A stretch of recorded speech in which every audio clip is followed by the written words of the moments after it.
내가 좀 저평가되어 있는 거, 길게 안정적으로 나는 수익을 내고 싶다, 난 안정성에 포커스를 더 두고 싶다 하면, 난 좀 더 탄력적으로 주가를 강력하게 밀어붙이는 거를 원한다라고 하면, 지금 CES 2026에서 현대차가 거의 저는 주인공이라고 보고 있어요. 우리나라는 4개의 그룹을 집중해서 봤었거든요. 툭 까놓고 보니까 그냥 현대차 그룹의 파급력이 그냥 말도 안 되는 수준입니다.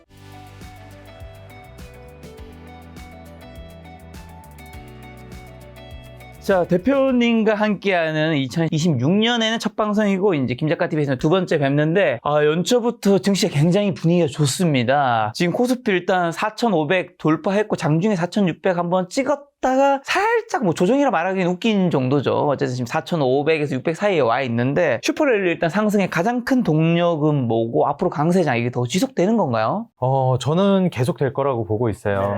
제가 지난번에 여기 출연했을 때 이 말씀을 드렸는지 제가 정확히 기억은 안 나는데 그때 제가 이제 이야기했던 게 좀 정부 웬만하면 거스르지 않는 게 좋다. 얘기하셨죠. 네, 그렇죠. 연준이랑 정부는 거스르지 않는 게 좋다. 맞습니다. 그래서 사실 많은 분들이 그게 맞다 아니다 이런 거를 이제 예측하시는 분들이 있는데 정부 측에서 이렇게 강력하게 이제 밀어붙이겠다, 방향성을 일로 정해버리면은 사실 그게 크게 벗어나진 않습니다. 제가 이제 가끔 여기 채널이랑도 친분이 있으신지 모르겠는데 부동산 채널도 이제 많이 보거든요. 부익남 TV도 제가 이제 가끔씩 많이 봐요. 굉장히 친분이 있습니다. 그런가요? 네, 그냥 아니라. 그래서 가끔 거기도 보면 저도 이제 투자하니까 부동산도 관심이 있어서 많이 보게 되더라고요. 그럼 거기서도 이제 말씀하시는 게 정부 측에서는 한번 썸네일을 한번 봤던 게 더 이상 부동산으로 돈 못 벌게 하겠다. 그래서 세금을 엄청 걷겠다라는 그 기조의 영상을 또 한번 봤거든요. 그 영상을 이제 다 이제 디테일하게 보진 못했지만 큰 골자는 야, 이거 뭐 한 10억 벌면은 세채 넘어가면 이제 뭐 80% 세금으로 뜯기겠다. 이런 분위기였거든요. 그러면 이제 부동산에 대해서도 투자하는 기조 자체가 하지마 기조거든요. 근데 주식 투자는 아직도 안 했어 기조예요. 그래서 정부 측에서도 대놓고 얘기했잖아요. 이제 국장 탈출은 지능순이다. 근데 이제는 국장 복귀는 지능순이 될 거다. 이런 얘기도 했고 대놓고 이제 이재명 대통령이 5천 시대를 열겠다라고 했던 만큼 그렇죠. 해외 주식 팔고 한국 들어오면 뭐 세금 면제되고 예, 세금도 정책도 펼칠 거고. 얼마 전에 얘기했던 게 그 서학개미가 우리나라에서 유명한데 이제는 동학개미를 역으로 이제 외국인 투자자가 한국으로 투자하는 걸 유도하는, 그래서 24시간 매매 이제 가능하게 하고 이제 한국 주식도 이제 문을 좀 많이 열겠다라는 정책으로 가고 있거든요. 그래서 이런 점을 좀 고려해 보면 사실 외국인 투자자를 적극적으로 유도를 하겠다라는 거, 그리고 이 전체적인 골자 자체가 MSCI 이제 선진국 지수 편입을 염두에 두고 있는 거거든요. 이게 만약에 진짜 성공하든 아니든 간에 그 방향성으로 가고 있다라는 게 중요하다고 생각이 들어요. 결국 이제 그렇게 편입이 되게 되면 저는 시간의 문제일 뿐이지 결국은 될 거라고 봅니다. 그게 이제 뭐 제도적인 부분을 조금씩 만져나가면 결국은 되는 거니까 그게 최종적으로 된다라는 걸 우리가 산정해 놓고 보면 이제 향후에 패시브 자금들이 강력하게 유입될 가능성이 높아요. 솔직히 한국 같은 경우에는 선진국이라는 걸 부정할 수는 없는데 이 자금 시장 자체가 증권 시장이 조금 더 성숙화되는 제도적인 부분만 만지면 된다고 봅니다. 그게 이제 완료되면 뭐 선진국 지수 편입된 이후에 뭐 기계적으로 들어오는 돈들이 막대하게 이제 유입되면 이제 저평가되어 있는 부분에서 훨씬 더 프리미엄을 많이 부여받을 거라고 저는 내다보고 있어요. 올해 상장세 이익값도 밸류에이션이 동시에 높아지는 더블 호재가 나타날 것을 기대하시는 건가요? 네, 저는 아무래도 뭐 이익도 그렇지만 특히나 이제 유동성도 또 풀리잖아요. 네, 근데 뭐 이제 이렇게 말씀하시는 분들도 계시더라고요. 뭐 한국은 유동성 진작부터 풀렸는데 그땐 뭐 별로 재미없었다. 근데 이제 저는 항상 말씀드리는 게 한국이 돈을 푸는 것도 물론 중요한데 전 세계적인 기조가 이제 어떻게 되는지를 보려면 역시 미국을 봐야 하잖아요. 그래서 투자 시장에 대한 세계적인 분위기가 좋아지려면 결국 또 이제 미국에서부터 돈 풀기가 본격화되는 게 중요하다고 봅니다. 근데 이제 미국에서부터 돈 풀기가 시작되는 게 지금 현 시점에서 26년이 저는 전성기라고 보고 있어요. 아무래도 작년 12월에 조기 긴축 종료했고 이번에 병원연 들어서면서 트럼프의 이제 정책 자체가 아주 공격적인 행보를 보이고 있죠. 뭐 이따가도 얘기하겠지만 뭐 마두로 대통령 이제 체포하는 것부터 해가지고 지금 트럼프의 행보는 사실상 이 누가 막을 소냐 분위기라고 봅니다. 어떻게 보면 남자로서는 굉장히 멋있는 것 같기도 합니다. 한 대통령으로서는 잘 모르겠지만 진짜 자기 하고 싶은 거 다 하는. 야, 진짜 대단하다고 생각합니다. 네. 한편으로는 부럽죠. 남의 나라 대통령도 납치해버리는. 네, 제가 봤을 때는 뭐 사실 지금 시점에서 트럼프 대통령이 앞으로 어떻게 할지는 될지는 좀 봐야 되겠지만 영향력 자체가 25년이랑은 또 다를 거라고 봅니다. 25년은 사실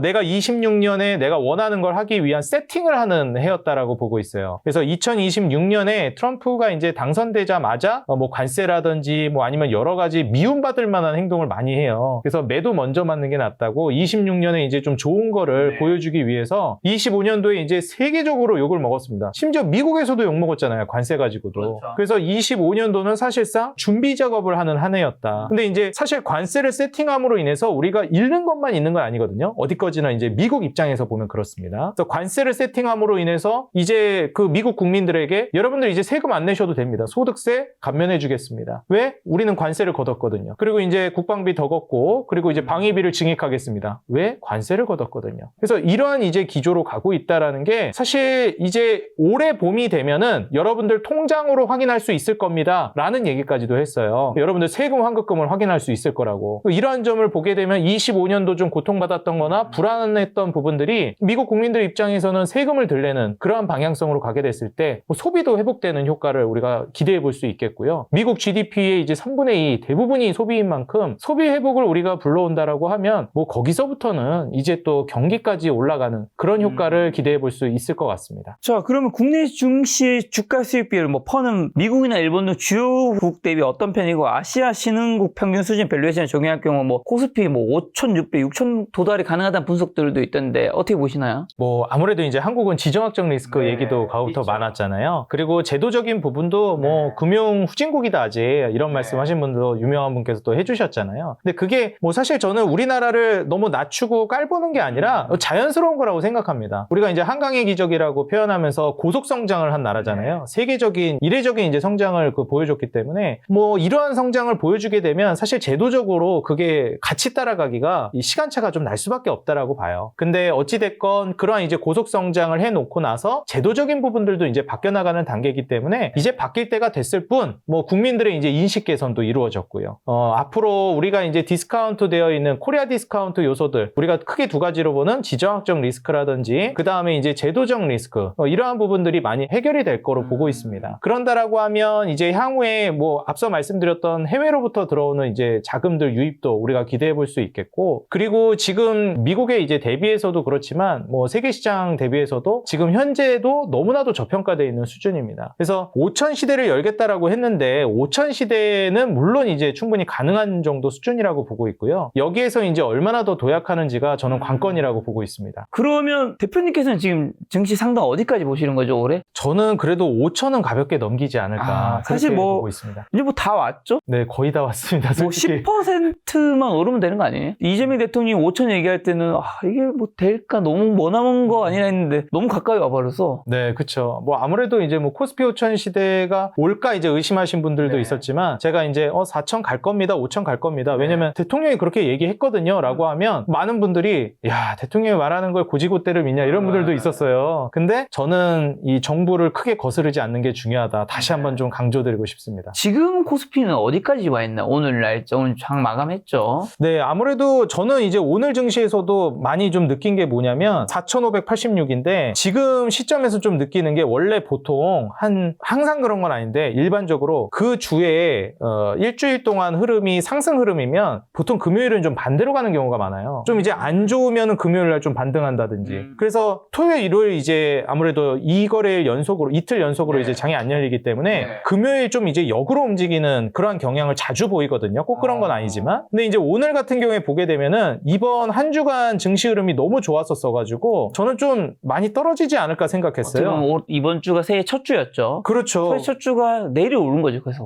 계속 올랐으니까 뭐 목요일자까지 오늘 금요일 촬영일인데 목요일까지도 계속 이제 신고가를 뚫어줬고 뭐 좀 막판에 좀 떨어뜨리긴 했는데 오늘 그래서 쭉 떨어뜨려서 마무리하지 않을까 저는 예상을 했었어요. 근데 야, 이거를 그래도 막판에는 올려서 마감을 했다라는 게 시장이 여전히 강력하구나 이렇게 느껴지고 이 시장을 끌어올리는 대형주들이 쉽사리 그 추세가 꺾이질 않아요. 뭐 예를 들면은 우리가 이제 중심선이라고 얘기하는 뭐 21선이라든지 이러한 부분들도 이탈하면서 좀 조정이 나오는 구간이 많이 연출되기도 하거든요. 근데 그러한 이탈 없이 계속 꾸준하게 가격대를 유지하면서 버티는 종목들이 많아서 저는 지금 매도보다는 매수 압력이 훨씬 더 강하게 작용하고 있는 시장이라고 봅니다. 그럼 지금 증시 1월에 시작되고도 4,200에 4,500까지 단숨에 왔는데 지금 증시를 이끄는 섹터들은 어디죠? 아무래도 이제 반도체랑 자동차가 지금은 거의 주축이 되고 있다라고 보고 있고요. 그 다음에 이제 현재 우리가 좀 외면했었던 섹터 있잖아요. 잠시 좀 잊고 있었던 이 조방원 작년에 워낙에 셌는데 방산 하늘스 어느새 신고가 왔던데요? 네. 그 사실 이제 그 신고가를 쓰는 증시의 조건이 원래 이제 그 증시를 끌어올렸던 섹터가 크게 무너지지 않는 선에서 버텨주고 새로운 섹터들이 올라오는 게 중요하거든요. 근데 지금 반도체 계속 신고가 쓰죠. 그 다음에 이제 조방원도 크게 무너지지 않으면서 주가 상태 유지해주죠. 거기에다가 이제 새롭게 뜨거운 감자로 떠오른 현대차고로 예, 여기까지 이제 치고 올라와주고 있기 때문에 사실 반도체 비롯한 뭐 조방원이 버티고 있는 상황에서 반도체 신고가, 그 다음에 자동차가 또 라이징 스타로 떠오른 만큼 증시가 신고가를 쓸 수밖에 없는 구조가 갖춰졌고 이러한 대기업들 우량주가 여전히 저평가되어 있다라는 평가를 받고 있기 때문에 아직 이제 매수세가 끊길 만한 상황은 아니라고 보여집니다. 매수세는 여전히 남아있다. 그럼 최근에는 누가 사고 있는 거예요? 외국인 기관 개인이 있으면 누가 증시 끌어올린 거지 1월 초부터? 저는 뭐 기관도 기관이지만 수급적인 측면을 한번 같이 보면 좋을 것 같아요. 가끔 이것도 이제 많이 보시면 좋은데 보통 이제 제가 이제 키움증권 기준으로 좀 보는데 외국인 기준으로 본다라고 하면 코스피를 봤을 때 최근에 코스닥은 잘 안 사거든요. 이게 좀 오해하시면 안 되는 게 시장이 좋다 그래서 다 좋은 줄 아시는데 외국인들이 코스닥은 오히려 굉장히 많이 팔았습니다. 그래서 사실 중소형주에 대한 집중이 정부 측에서는 뭐 천스닥 시대를 열겠다, 코스닥도 좀 육성해야 된다 이렇게 얘기하는데 아직까지는 그래도 외국인들은 좀 한국의 중소형주까지는 신뢰를 많이 보여주는 것 같진 않아요. 그래서 이제 코스피 시장 같은 경우에는 11월 달에 환율 문제도 있었고 불안해가지고 12월까지 많이 팔았는데 굉장히 많이 이제 회복을 하는 모습을 보여줬고요. 그리고 여기에서 이제 기관 같은 경우의 모습을 보게 되면 과거부터 이제 꾸준하게 담아오고 있는 모습을 확인할 수 있습니다. 그래서 기관이 외국인들이 흔들릴 때도 잘 흔들리지 않았어요. 탄탄하게 이제 받쳐주면서 계속 우상향하는 모습을 보여줬습니다. 이제 뭐 외국인들 이제 추세를 본다라고 하면 막 들어갔다 나갔다 하면서 상황 따라서 환율 따라서 많이 바뀌는데 기관들이 그래도 많이 받쳐주고 있는 게 저는 큰 요인으로 작용했다라고 봐요. 왜냐면 이제 미국 같은 경우에도 제가 지금 갑자기 용어가 정확히 기억이 안 나는데 퇴직연금제도 그 401k 제도로 401k 통해서 이게 조직적인 돈이 크게 이제 받쳐주는 게 큰 역할을 했다라고 보거든요. 그래서 물론 미국이 세계적인 이제 뭐 1등 국가라는 것도 물론 있지만은 이 조직적인 큰 돈 그리고 그 국가 단위에서 전 국민에서 이제 들어오는 돈들이 탄탄하게 주식시장을 받쳐주면서 이게 떨어질라 치면 매수세가 들어오고 떨어질라 치면 매수세가 들어오니까 장기 우상향에 성공했다라고 봅니다. 근데 이제 우리나라 같은 경우에도 뭐 기관이라든지 연금이라든지 이러한 쪽에서 사실 탄탄하게 이제 받쳐주는 구간으로 가야 되는데 이것도 앞서서 제가 이제 국민들의 인식 개선이 많이 이루어졌다는 거랑 좀 연결이 되는 부분이에요. 뭐 국민들의 인식 개선이 이루어져야 연금적인 부분.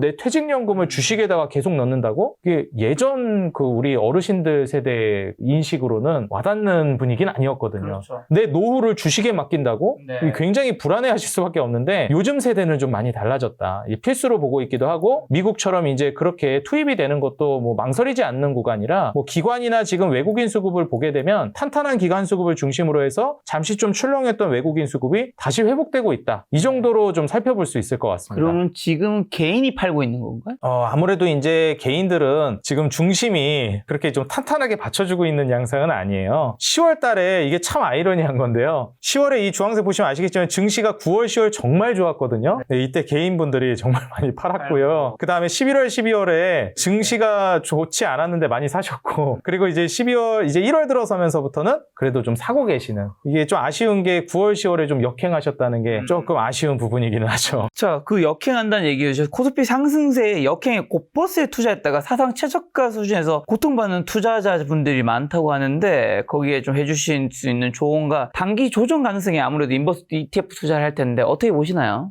저는 지금 우리나라에서 개인 투자하시는 분들이 우리가 인버스 같은 상품, 그러니까 하락에 베팅하는 거나 혹은 뭐 선물이나 뭐 선물까지는 괜찮은데 하락에 베팅하는 상품에 대한 이런 말씀 드리면 좀 너무 격한지 모르겠는데 상품 이해도가 조금 떨어진다고 생각해요. 그게 왜 그러냐면 물론 정답이라는 건 없어요. 좀 저는 영화가 많은 개인 투자자 여러분들을 속된 말로 좀 배려놨다라고 생각하는데 네. 우리 뭐 빅쇼트라든지 빅쇼트. 뭐 국가부도의 날이라든지 국가부도의 날. 예, 뭐 이런 거에서 하락 베팅해가지고 초대박 인생 역전하는 이런 것들을 이제 많이 보여줘요. 그러면서 대중과 반대로 가서 큰 돈을 벌었다. 맞췄다라는 이러한 이제 어떻게 보면 좀 메타포를 많이 던지기도 하고 이러는데 어떻게 좀 맞췄을 때 멋있어 보이기도 하고. 멋있잖아요, 사실. 나는 완전 좀 남들과 다른 생각을 해서 맞췄다, 이런 것들. 근데 사실 그러한 것들은 이제 초고수들의 영역이기도 하고, 운때도 어느 정도 맞은 거거든요. 근데 그런 걸 가지고 나도 가능하겠지라는 생각으로 접근하는 것 자체가 너무 위험하다고 생각을 해요. 빅셔틀 주인공도 실제로 그걸 맞춘 적이 그렇게 많지는 않다고 하던데요. 그런가요? 거기까지 네, 제가 듣기로는 몰랐는데. 그렇습니다. 참 이게 저는 그래서 영화 보고 그 영화의 주인공이 내가 될 거라는 생각을 안 하셨으면 좋겠어요. 너무 인생을 하드코어로 몰아넣으시는 행위다. 인버스 투자를 제가 그건 하면 안 된다, 그거는 무슨 뭐 적폐다 이런 얘기하는 게 아닙니다. 이 인버스 투자라는 게 적절히 이용하면 아주 좋은데 이 리스크를 해칭하는 관점으로 해야지 그걸로 진짜 내가 돈을 완전히 제대로 벌겠다라는 개념은 조금 저는 적절하지 않다고 봐요. 왜냐하면 내가 초보 투자자고 저는 아무래도 이제 지금 여기도 대형 채널이지만 대중분들에게 얘기할 때는 이 인버스라든지 하방 베팅을 얘기하면 안 된다라고 봅니다. 그게 구조적으로 어려워요. 왜 그러냐면 우리가 주식으로 수익을 벌 수 있는 최대치가 어느 정도라고 생각하세요? 어떤 최대치를 말한 거죠? 퍼센티지? 네, 뭐 퍼센티지는 어느 정도가 최대라고 보시나요? 주식 그래서 템베거 얘기도 들리잖아요. 네. 뭐 30배 버는 경우도 있겠지만 어쨌든 그렇죠. 일반이 가능한 수준은 뭐 사실 템베거도 거의 불가능하지만 네. 한 10배 정도로 보시네요. 그렇죠. 아무래도 이제 주식에서는 사실 상방으로 벌 수 있는 영역대가 무한대입니다. 무한대죠. 그렇죠. 무한대잖아요. 무한대. 어쨌든 이론상으로는. 그렇죠. 근데 이 하방으로는 이룰 수 있는 최대치가 얼마라고 보시나요? 하방은 내 원금만큼. 마이너스 100%가 최대입니다. 그렇죠. 근데 이제 인버스라든지 이런 쪽으로 가게 되면 사실상 이제 끝도 없이 떨어지는 그런 구간으로 가는 거거든요. 뭐 선물까지 건드리는 것도 마찬가지고. 그래서 사실 우리가 이 투자를 전개한다고 했을 때 항상 폭락론자, 하락론자는 명성을 얻고 상승론자는 돈을 번다라는 얘기가 있습니다. 항상 마음속 기저에는 제가 이게 너무 맹목적으로 무조건 오른다라는 거를 이야기하는 게 아니에요. 항상 떨어질 수도 있고 그런 리스크를 관리를 해야 되는 영역이지 내가 이제 폭락론자가 돼서는 제대로 돈을 벌 수 없습니다. 항상 마음 한구석에는 이 세상이 상승할 것이다, 발전할 것이다, 상승론자를 기저에 깔고 그 위에다가 이제 리스크 관리라는 영역으로 관리를 들어가시는 게 적절하다라는 거예요. 그래서 우리가 인버스 상품을 투자할 때도 내가 주식으로 증시에 투자해가지고 돈을 벌겠다, 상승을 통해서. 그런데 중간에 한번 리스크가 터질 수 있으니 인버스 상품을 통해서 적절히 크게 손해가 날 수도 있는 상황에서 방어를 하겠다. 이런 관점으로 인버스를 투자해야지 이걸로 내가 영화처럼 돈을 벌겠다? 이건 대중에게 먹히는 투자법은 저는 아니라고 봅니다. 그래서 우리 개인 투자자 여러분들이 투자를 하실 때도 인버스를 적절히 리스크 해칭용으로 이용을 하시고 이걸로 정말 좀 영화처럼 내가 손흥민, 김연아가 되겠다. 처음부터 그렇게 어떻게 되겠습니까? 일단 조기 축구회부터 일단은 우승을 해야죠. 좀 이렇게 말씀드립니다. 증시 하락에 베팅에 돈을 벌 수도 있겠지만 상승에 베팅하는 게 확률도 더 높고 벌 수 있는 크기도 더 클 수도 있다. 네, 그렇기 그렇죠. 때문에 가급적이면 좀 상승에 베팅하자는 건데, 자, 그런데 코스피 4,500 시대가 사실 열렸지만 상승분의 상당수, 정말 뭐 80%의 반도체 두 종목이 또 집중되어 있다고 하더라고요. 이런 양날의 검과 같은 시장 구조 쏠림 현상 어떻게 평가하세요? 물론 말씀하신 뭐 자동차도 올랐고 현대차 그룹, 뭐 조방원도 올랐겠지만 삼성전자 하이닉스가 작년에 한두 달 전만 해도 둘이 합쳐서 시총 1,000조를 돌파했다는 얘기가 나왔었는데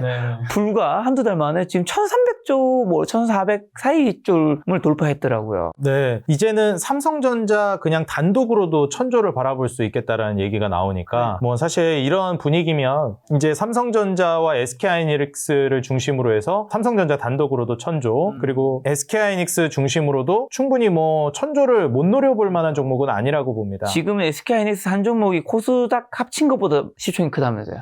저 그런가요? 저는 그렇게는 몰랐었는데. 코스닥이 우리나라 한 500조 정도 되잖아요. 네.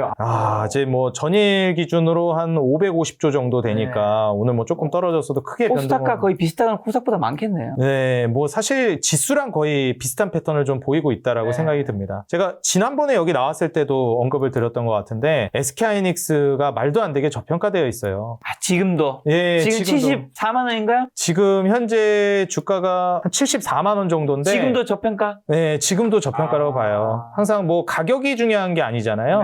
시가총액이랑 버는 돈 돈이랑 비교를 해봐야 하는데 네. 뭐 그때도 말씀드렸듯이 올해는 이제 작년이 한 40조 정도를 내다봤는데 올해는 70조를 보고 있어요. 내년에 이제 거의 뭐 78조 정도를 봅니다. 그래서 맥컬인가요? 거기서 하이닉스가 122만까지 갈 수 있다. 삼성전자 24만 원이었나? 네. 그쯤으로 나왔던 것 같아요. 야, 높게 잡는 것 같기는 한데 근데 뭐 저도 그때 말씀드렸듯이 하이닉스는 제가 이제 이 영업이익률이랑 순이익률이랑 비교한다고 말씀드렸었잖아요. 물론 내후년에는 이 영업이익률이 좀 꺾일 것 같긴 해요. 네. 그래서 이익 구조가 꺾이면 또 주가도 잘 가다가 꺾일 가능성은 있거든요. 근데 지금 영업이익률 57%에 순이익률 46%인데 이게 PER이 7배면 야, 이거 솔직히 뭐 제약바이오 이런 기업들 이거 PER 뭐 한 20, 30배도 그냥 갑니다. 그래도 싸다고 평가해요, 보통. 근데 지금 7배라는 거는 이게 지금 메모리 쪽이 얼마나 말도 안 될 정도로 지금 돈을 많이 벌고 있는지가 불과 몇 년 전만 해도 이익률 5%, 예, 잘 나올 때 몇십 년 전도 아니잖아요. 그렇죠. 코로나 2022년. 팬데믹 때. 예. 우리 뭐 오래된 것 같지만 마스크 쓰고 다니던 거 얼마 안 됐습니다. 근데 이제 코로나 팬데믹 때 그때 돈 풀려가지고 엄청 장사 잘 됐잖아요. 네. 그때 SK하이닉스가 영업이익률이 28% 나왔습니다. 지금은 57%. 그 코로나 팬데믹 때 SK하이닉스 삼성전자 올라갔던 거는 뭐 귀여운 수준인 거죠. 그거보다 훨씬 더 가는 게 지극히 정상적인 시장이 네. 됐고 요즘에 메모리 주고 이제 거의 뭐 화폐가 돼버렸다라는 말도 하더라고요. 메모리 몇 개 이제 모아가지고 그래픽 카드랑 교환하고 이제 이런 식으로도 이제 되는 시장이 돼버렸고 가격이 자고 일어나면 올라가고 있어요. 지금 메모리 가격들이. 그래서 요즘에 컴퓨터도 새로 맞추기 무서울 지경입니다. 그래서 이제 SK하이닉스뿐만 아니라 삼성전자도 지금 시점에서 뭐 저평가되어 있는 측면은 이제 앞으로 이제 재평가가 될 것이다라고 좀 보고 있는 거거든요. 왜냐면 여태까지 이제 증권사에서 내놓고 있었던 컨센서스가 앞으로 이제 삼성전자가 다시 또 진출하면서 바뀔 수 있겠는데라는 기대감이 나오고 있어요. 왜냐하면 좀 후발주자였으니까 하이닉스 대비해서. 그래서 메모리 분야에 이제 성장이 나오게 되면 이거 영업이익률 지금 찍히는 것도 재조정될 수 있겠다. 그러면 지금 영업이익률 25%에다가 순이익률 21%인데 PER이 10배예요. 물론 하이닉스 정도 급의 이 갭이 벌어져 있진 않지만 만약에 삼성전자 지금도 굉장히 저평가되어 있고 주가가 50% 올라가도 PER 15배입니다. 네. 전혀 비싼 게 아니거든요. 그래서 하이닉스가 길게 보면 물론 더 갈 거라고 보긴 하는데 삼성전자도 이번 파동에 굉장히 많이 갔어요. 그래서 SK하이닉스, 삼성전자는 뭐 그 시기마다 누가 더 가냐 덜 가냐 조금 네. 뭐 앞서거니 뒤서거니 있겠지만 결국 두 종목 다 아직 올라갈 만한 갭이 많이 남아 있다라고 보여집니다. 저 말씀하신 대로 삼성전자가 14만 전자도 돌파하고 SK하이닉스는 74만 원대도 돌파했는데 그럼 전문가들이 목표 주가 대표 상하는 근거는 뭐고 대표님은 목표 주가 지금 뭐 다음 목표 어디로 보시나요? 일단 저는 SK하이닉스는 100만 원 정도까지는 그렇게 어려울 거라고 보지는 않아요. 지금 현재 뭐 70만 원 후반대인데 증권사나 뭐 외국계 증권사도 그렇고 국내 증권사에서도 뭐 80만 원 후반이나 뭐 말씀해 주신 것처럼 이제 뭐 100만 원 초반까지도 내다보는데 이게 보통 뭐 88만 원 제시한 데도 있었는데 88만 원 가잖아요. 그럼 거기서 또 올려요. 그 증권사에서. 그렇죠. 달성하면 또 올립니다. 그래서 사실 이제 목표가라는 것은 88만 원 가면 거기까지만 가겠지가 아니고 그 이후에도 목표가 상향은 지속적으로 이루어질 가능성이 높다라는 거예요. 여기서 이제 만약에 시장 자체가 너무 긴축 국면이다. 뭐 금리 올린다. 이러면은 제가 또 이런 말씀 드리기가 어려운데 뭐 미국부터 시작해서 금리 인하가 26년도에는 앞서 초반에도 말씀드렸듯이 거의 뭐 전성기가 될 거라고 보고 있어요. 26년도에 이제 미국으로부터 돈이 그렇게 많이 풀리면 약달러 기조, 그 다음에 저금리, 심지어 요즘에 유가까지도 내리고 있습니다. 그래서 미국이 지금 이제 저유가 기조를 계속 유지하고 있는 이런 분위기로 가게 되면 사실 뭐 3조 호황을 기대할 수 있는 흐름이기 때문에 이제 유동성이 풀리는 거에서 후경기까지 겹치게 되면 뭐 올해 이제 뭐 1월달 시작했는데 중간중간 좀 조정은 있겠지만 전 연말에 이제 다시 주가를 들여다봤을 때 SK하이닉스가 뭐 100만 원 위에서 움직이고 있을 거라고 보고 있고 삼성전자 같은 경우에는 지금 뭐 10만 원 후반대 20만 원 보는데 충분히 뭐 10만 원 후반에서 20만 원 정도까지는 달성 가능할 거라고 보고 있습니다. 범용 디램과 랜드 플래시 가격도 1분기에 급등할 전망인데 이번 반도체 사이클이 과거와 다른 점은 뭐고 이 사이클 언제까지 좀 지속될까요? 일단 저는 그 엔비디아 광풍에서 많이 좀 예측하신 분들도 있기는 했었어요. 네. 뭐 제가 이제 쉽게 설명한다라고 컴퓨터에 예를 들은 경우가 많았어요. 우리가 뭐 데이터 센터다, 뭐 AI다 하니까 뭐 솔직히 용어가 좀 어려운데 슈퍼컴퓨터 그냥 맞춘다라고 생각하면 된다 이렇게 설명을 많이 했거든요. 그래서 성능 좋은 컴퓨터인데 이전과는 비교도 안 될 정도로 엄청나게 성능이 좋은 컴퓨터로 구성을 해야 한다. 근데 우리가 컴퓨터 맞출 때도 그래픽카드가 물론 굉장히 중요하고 가격도 제일 비싸고 이런데 메모리라든지 아니면은 뭐 기판이라든지 CPU라든지 이런 것들이 어느 정도 선에서 받쳐주지 못하면은 뭐 예를 들면 10년 전 거 CPU인데 그래픽카드만 완전 최신 버전 엄청나게 좋은 그래픽카드 맞춘다고 이게 제대로 구동이 되기가 어려워요. 그렇기 때문에 전반적으로 한번 그 하드웨어 단에서 순환매가 돌 것이다. 그런데 프리미엄은 당연히 엔비디아 이쪽이 많이 받아가는 건 당연하다. 먼저 가는 것도. 근데 그 이전에 못 가고 있었던 메모리들이 충분히 이제 가는 구간으로 이제 접어든 거죠. 우리가 엔비디아 같은 그래픽카드가 제일 먼저 가면서 제일 중요한 거다라고 얘기했지만 그 다음으로 이제 중요도를 꼽았던 것이 HBM이었습니다. 그렇기 때문에 SK하이닉스, 삼성전자 같은 기업들에게 이제 기회가 온 것이고 마이크론 테크놀로지도 주가가 정말 무섭게 올라가고 있습니다. 뭐 엔비디아 실적이 뭐 고점 논란이 오면서 그때 당시 AI 거품이다 이랬는데 이제 메모리 반도체 쪽으로 넘어가니까 거품 논란 싹 사라졌죠. 이렇게 되면은 다음에 또 이동은 아마 할 거예요. 계속 뭐 파워나 전력 인프라, 원전 많이 갔지만 뭐 여담으로 이제 얘기하지만 아직도 한참 멀었다라고 아직 봅니다. 한참 멀었다. 네, 그래서 AI 인프라스트럭처가 돈이 이렇게 풀려나가는 과정에서는 이 이익이 찍히고 있는 단계이기 때문에 사실상 올라가는 구조에서 메모리는 가격도 계속 밀어붙이고 있고 이러면 앞서 말씀드렸던 그 이익률이 올라가거든요. 그래서 가격 상승은 결국 거짓말을 못한다라는 거. 뭐 올해 안에 계속해서 이런 광풍은 끝나지 않을 거라고 보여집니다. 근데 이게 지금 삼성전자 차트인데 이게 주가 차트 이때 밑에가 외국인 보유 비중인데 외국인 보유 비중과 삼성전자 차트가 굉장히 좀 흡사한 모습을 보이네요. 네, 맞습니다. 뭐 아무래도 우리가 이제 그 외국인들이 한국에 투자한다라고 했을 때 앞서서도 뭐 패시브 자금 이제 말씀을 드렸는데 환율이 좀 불안해가지고 많이 떠나갔었잖아요. 그러면서 SK하이닉스, 삼성전자도 조금 흔들렸었고. 근데 다시 돌아왔을 때 기계적으로 이제 담는 종목들이 어쩔 수 없이 또 SK하이닉스, 삼성전자입니다. 근데 거기에다가 훨씬 더 SK하이닉스, 삼성전자에다가 외국인들이 몰입이 되게끔 만들었던 요인이 방금 말씀드렸던 이제 메모리 반도체 쪽으로의 수급 이동이라든지 뭐 엔비디아에서 마이크론 주가 상승으로 이동한 것처럼. 근데 이제 마이크론은 사실 뭐 미국 주식이라서 프리미엄 많이 받는 것도 있지만 엄밀히 따지면 세계적으로 메모리 1, 2등은 SK하이닉스, 삼성전자거든요. 그렇기 때문에 사실 마이크론이 저렇게 올라가는데 SK하이닉스, 삼성전자가 지금 주가가 이런 건 말이 안 된다. 충분히 훨씬 더 큰 프리미엄을 받아야 된다라고 보는 것이고 외국인들도 지금 앞으로 뭐 여태까지 이제 계속 유입이 되기는 했지만 훨씬 더 많이 유입될 거라고 봅니다. 하이닉스도 역시 마찬가지고요. 자, 삼성전자의 또 PBR 경쟁사 대비 여전히 낮아 밸류에이션 매력이 높다는 분석이 있는데 그럼 삼성전자는 이제 말씀한 10만 원 후반대 뭐 18만 원, 19만 원대 가격을 위해서 핵심적인 좀 선결 과제는 뭐고 SK하이닉스는 지금 74만 원 정도 대인데 100만 닉스 가는 여정에서 가장 중요한 핵심 선결 과제 변수는 뭐 어떤 것들이 좀 있을까요?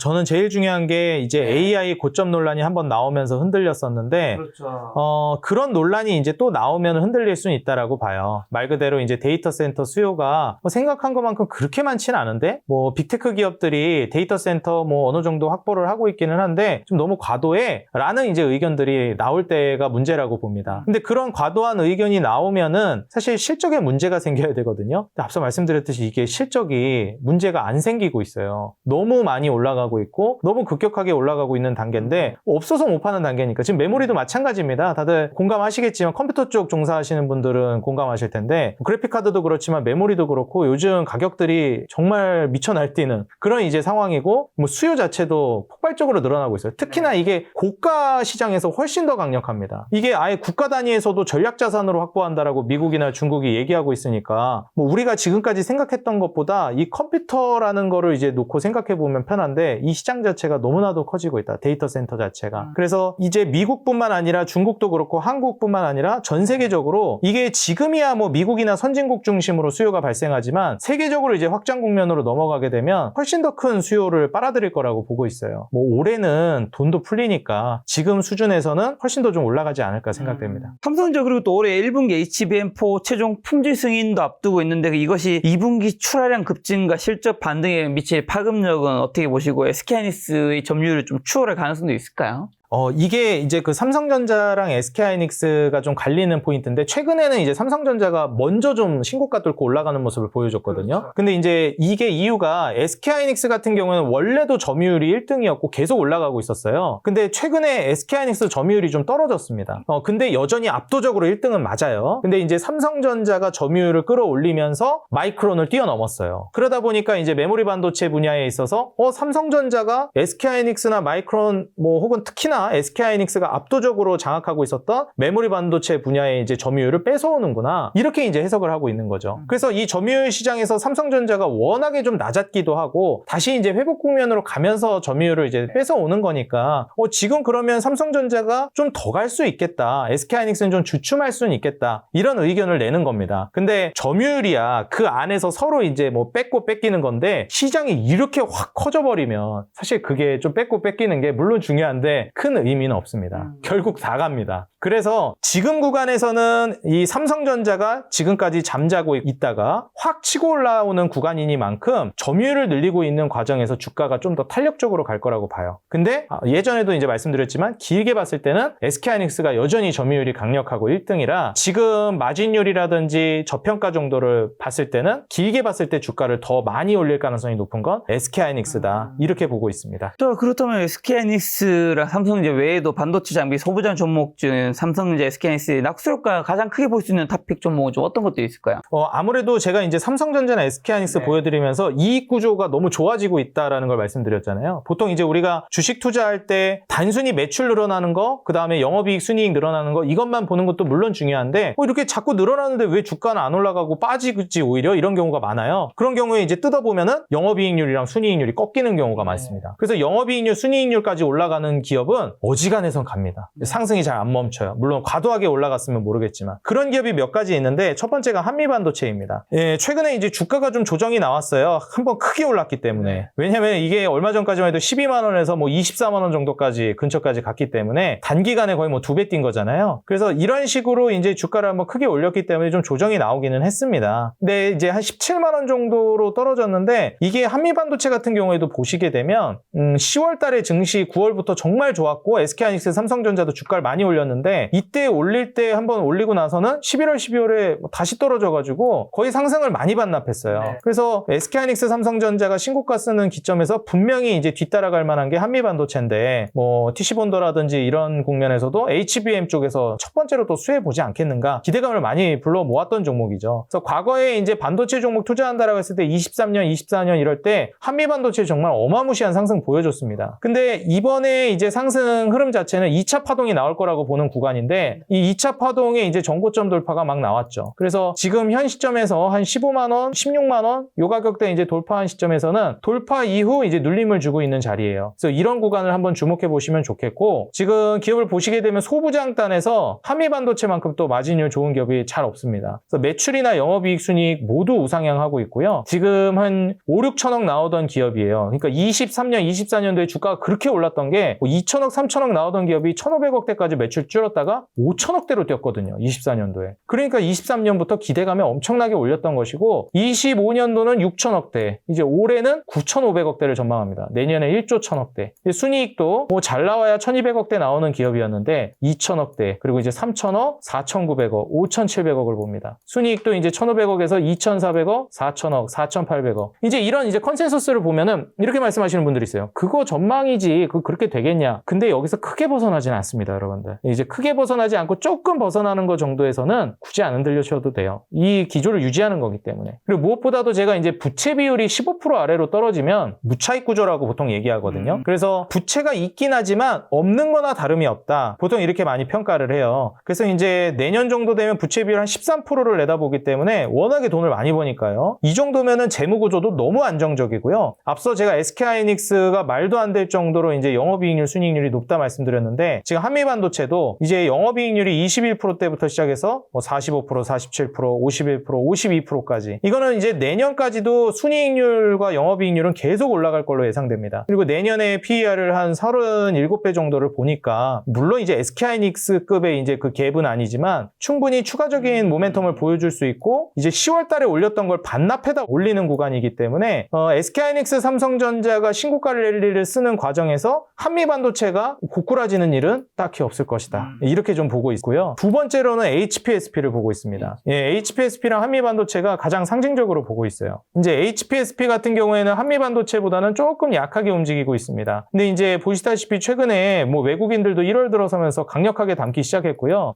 이게 지금 SK하이닉스 삼성전자가 너무 많이 올라가니까 이거 늦었는데? 이렇게 생각하시는 분들이 많은 것 같아요. 솔직히 제가 보기엔 늦진 않았는데 또 그쪽에 가면 지금 소부장들이 못 간 종목이 너무 많거든요. 그래서 그래도 소부장이 뒤따라 가지 않을까라는 기대감이 있어요. 저는 충분히 그게 합리적인 선택도 맞다고 봅니다. 4만 원 돌파는 저는 충분히 가능하다라고 봐요. 그래서 지금 HPSP 같은 경우에도 외국인들 매수세가 올 초에 크게 들어왔고 뭐 사실 11월, 12월에 올렸던 거 다 빼고 제대로 올라가지도 못했습니다. 좀 올렸다가 또 뺐거든요. 근데 이 기업이 못 올라갈 만한 기업이냐? 결국 재무에서 이제 봐야 하는데 매출이나 영업이익 순이익 물론 이제 한미반도체보다 규모는 작을지언정 계속 올라서고 앞서 말씀드렸던 부채 비율도 이미 이 기업은 뭐 10%대로 확 떨어졌어요. 그러니까 이거 뭐 재무 구조도 너무 안정적이고 그다음에 영업이익률도 50%대 이제 55%를 내다보고 있고 순이익률도 45%대를 봅니다. 근데 이제 PER도 뭐 23배를 보니까 뭐 한미반도체보다 훨씬 저평가죠. 뭐 그도 그럴 것이 한미반도체 주가 올라갈 동안 HPSP는 잘 못 갔거든요. 근데 이제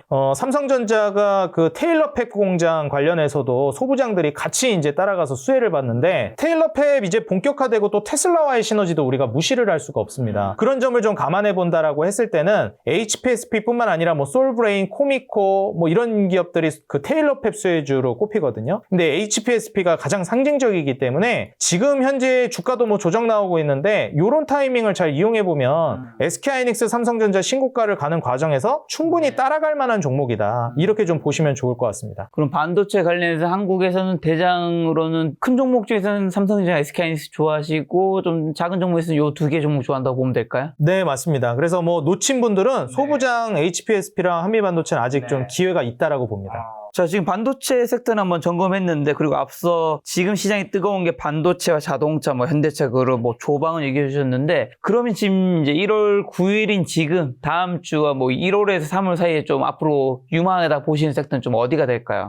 이번 올 초에는 원전이라든지 방산 이런 쪽이 아무래도 강력할 거라고 보고, 그 다음에 이제 자동차 이쪽이 좀 많이 주목을 받을 것 같습니다. 반도체는 포함인 건가요? 아니면 이쪽이 더 좋다는 건가요? 반도체도 포함입니다. 반도체 포함. 네, 반도체는 사실 이제 올해 1분기를 본다기보다는 연말까지 그냥 길게 쭉 늘어뜨려서 보셨으면 좋겠어요. 그래서 여태까지 이제 상승을 끌어왔는데 상승이 끝날 때까지 계속 저는 수급을 빨아들일 거라고 봅니다. 증시 상승이 거의 막바지까지도. 그래서 그거는 좀 길게 보시자, 반도체는 말씀드립니다. 반도체와 원전과 방산과 자동차요? 네, 맞습니다. 조선은 빠지는 건가요? 조선은 저는 사실 이제 방산 카테고리로 엮여서 이제 가는 거는 상당히 좋다고 보는데 이게 신규 진입이 아직은 이렇다 할 만한 트리거가 없어가지고 좀 애매한 것 같아요. 차라리 방산도 저는 조선과 같이 안 좋게 봤었거든요. 근데 최근에 이제 트럼프가 진짜 멘트 하나 세게 쳐줬잖아요. 뭐라고 쳤죠? 이번에 그 2000조 시대를 열겠다고 했기 때문에 이제는 천조국이라고 보통 미국을 국방비에 천조 쓴다고 얘기를 하는데 2000조국이라고 이제 불러야 되는 수준이 됐거든요. 국방비 증액을 이제 강력하게 늘리겠다라고 한 만큼 이런 국방비 거의 한 50% 정도 늘린다라고 했거든요. 그러면 이렇게 되면은 사실 마두로 대통령 체포된 거 보면 중국도 지금 등골이 좀 서늘합니다. 왜냐면은 그 베네수엘라도 그렇고 뭐 납치하면서도 쿠바나 콜롬비아에 경고했거든요. 이제 마약 문제 니네 조심해라. 그런데 이제 중국한테도 펜타닐이라든지 이런 마약 가지고 좀 문제를 제기했었잖아요. 그래서 사실 지금 시점에서 마약 문제 가지고 트럼프가 언급했던 나라들은 등골이 서늘해질 수밖에 없고 방위비라든지 국방비 증액이 따라올 수밖에 없다라고 봅니다. 그리고 여기에서 그러면은 뭐 우방국들은 괜찮냐? 우방국들도 사실 이제 더 이상 전 세계 경찰 역할을 하지 않을 것이다 이렇게 얘기했기 때문에 사실 그런 점을 좀 감안해 본다라고 했을 때는 이 전 세계적인 이 국방비 증액은 어쩔 수 없다라고 보여져요. 자, 그럼 전 세계적인 국방비 증액을 이제 트럼프가 이제 이끌어낸 건데 한국 방사는 왜 거기서 수혜를 보고 좀 어떤 종목이 좀 탑픽이 될 수 있는 걸까요, 그러면? 저는 일단 한국이 왜 수혜를 받을까를 보면 첫 번째가 미국이 한국이랑 군사적인 동맹을 하기를 원했었어요. 물론 이제 조선 분야에서 먼저 콜을 한 거였지만은 이 군함에 있어서 같이 협력을 하자라는 콜을 했잖아요. 그렇죠. 그리고 여기에 대해서 이제 향후에 역시 우방국이니까 우리나라가 조선 기술력도 좋고 특히나 이제 하나그룹을 중심으로 방산이라든지 우주항공 기술력이 뛰어난 기업이 있으니 이쪽에서 이제 좀 시너지를 낼 거라는 기대감이 많이 나왔습니다. 그리고 한국의 이제 국가적 특성이 있잖아요. 지정학적 리스크가 있고 아직 전쟁이 끝나지 않은 나라. 그렇기 때문에 이제 방산 분야에 대한 투자 그리고 특히나 기술력으로도 뭐 완제기라든지 전차라든지 이런 분야에서 세계적으로 인정받다 보니 수출도 원래도 잘 하고 있었습니다. 근데 이게 전체적인 방산이라는 이 시장 자체가 워낙에 커지다 보니까 수출 잘하고 있었던 한국은 이제 시너지가 날 수밖에 없는 구조로 가는 거죠. 그래서 시장이 전체적으로 커지면서 원래 잘하고 있던 사업이 좋아지고 있는 것이다. 조선이랑은 조금 결이 다른데 조선은 이제 국제회사기구에서 환경규제를 처음에 이제 시작하면서 그때부터 이제 친환경 규제 여기 규격을 맞춰야 돼. 우리가 이제 그 유럽 환경 규제 맞춘다고 뭐 전기차, 뭐 내연기관, 하이브리드 얘기가 많이 나왔지만 국가별로 상이한데 자동차는 조선은 나라랑 나라를 다니기 때문에 국제 표준을 따라야 되거든요. 그래서 전부 다 그 표준에 따라서 환경 규제를 맞춰줘야 됩니다. 그러니까 기존에 쓰던 조선들을 다 바꿔야 되는 거죠. 그래서 이런 그 구조적인 변화 때문에 많이 또 붐업이 됐는데 한국이 거기서 또 치고 올라갔고요. 기술적인 우위를 가지고. 근데 방산은 이제 전체적인 파이 자체가 완전히 이제 커져버린 거죠. 조선이 이제 패러다임이 바뀐 거라면 방산은 그냥 시장이 완전히 커져버리는 구간으로 넘어간다. 원래 트럼프가 이제 취임하면서도 얘기했지만 더 이상 전 세계 경찰 역할 우리가 안 해준다. 우리 뭐 땅 파서 장사하냐. 너희 돈 내고 보호받아라. 이런 스탠스고 못하면 너희가 직접 해라. 그리고 경쟁국이라고 해야 될까요? 좀 적대 국가들한테도 경고를 날렸죠. 니네도 방위비 올려야 될 거야. 뭐 이번에 베네수엘라 봤지? 언제 너희도 이렇게 될지 몰라라는 거를 암시를 했기 때문에 저는 우리나라에서는 방산 기업이 계속 이제 수출장구를 쌓아나가는 구조가 되지 않을까 생각이 들고 그 안에서는 하나그룹을 저는 1순위로 좀 보셨으면 좋겠습니다. 하나 에어로스페이스요? 아무래도 하나 에어로스페이스도 있겠지만 뭐 하나 시스템 이런 이 두 개 종목이 가장 좀 강력한 수급을 빨아들일 거라고 보고 있고요. 이번 그 올해 그 하반기에 스페이스X 상장 기대감도 있잖아요. 네. 우리가 보통 이제 방산이라고 하면은 뭐 전투기라든지 전차 많이 얘기하지만은 하나 에어로스페이스 그다음에 뭐 한국항공우주 이런 기업들 보시면은 이 방산 기업들이 우주항공 분야랑도 아주 밀접하게 연관이 되어 있습니다. 그렇기 때문에 스페이스X 상장 기대감으로 우주항공 테마도 이제 불어올 가능성이 높아요. 그래서 방위비 증액이라든지 그다음에 우주항공 분야 테마까지 이제 들어오기 시작하면서 저는 하나그룹주 안에서 하나 에어로스페이스나 하나 시스템이 지금도 물론 좋지만 계속해서 수급을 많이 빨아들일 거라고 예상이 됩니다. 나머지 대형주들은 LIG, 넥손이라든가 현대, 로텐도 있죠. 그다음에 말씀하신 항공우주. 항공우주는 또 주가도 좋았던 것 같은데 최근에. 아 맞습니다. 그래서 이제 한국항공우주 같은 경우에는 지금 구간에서 저는 그 그룹 차원에서 하나그룹을 1순위로 본다라고 말씀드렸던 것이고 사실 한국항공우주가 다른 방산주 대비는 많이 안 오른 종목이기도 하잖아요. 맞아요. 그래서 사실 한국항공우주가 저는 이번에 좀 많이 두각을 드러낼 것 같아요. 왜냐하면 이게 방산 모멘텀이 받을 때는 그 한국항공우주 물론 수혜를 받지만은 그 색깔이 좀 약했거든요. 근데 이제 우주항공이 이제 곁들여지기 시작하면은 한국항공우주가 날개를 달기 시작할 거라 1월달 들어서면서부터 주가도 정말 많이 밀어 올렸는데 저는 올해 하반기에 스페이스X 상장 모멘텀 기대되면은 그때부터는 또 추가적인 급등이 나오지 않을까 예상을 하고 있습니다. 항공우주 나와서 그런데 지금 여기 보면 요 구간이 좀 가격이 별로 안 오른 구간이잖아요. 맞아요. 다른 종목 오를 때 너무 못 갔어요. 그러니까요. 제가 요 종목을 12만 원 전쯤에 가지고 있었거든요.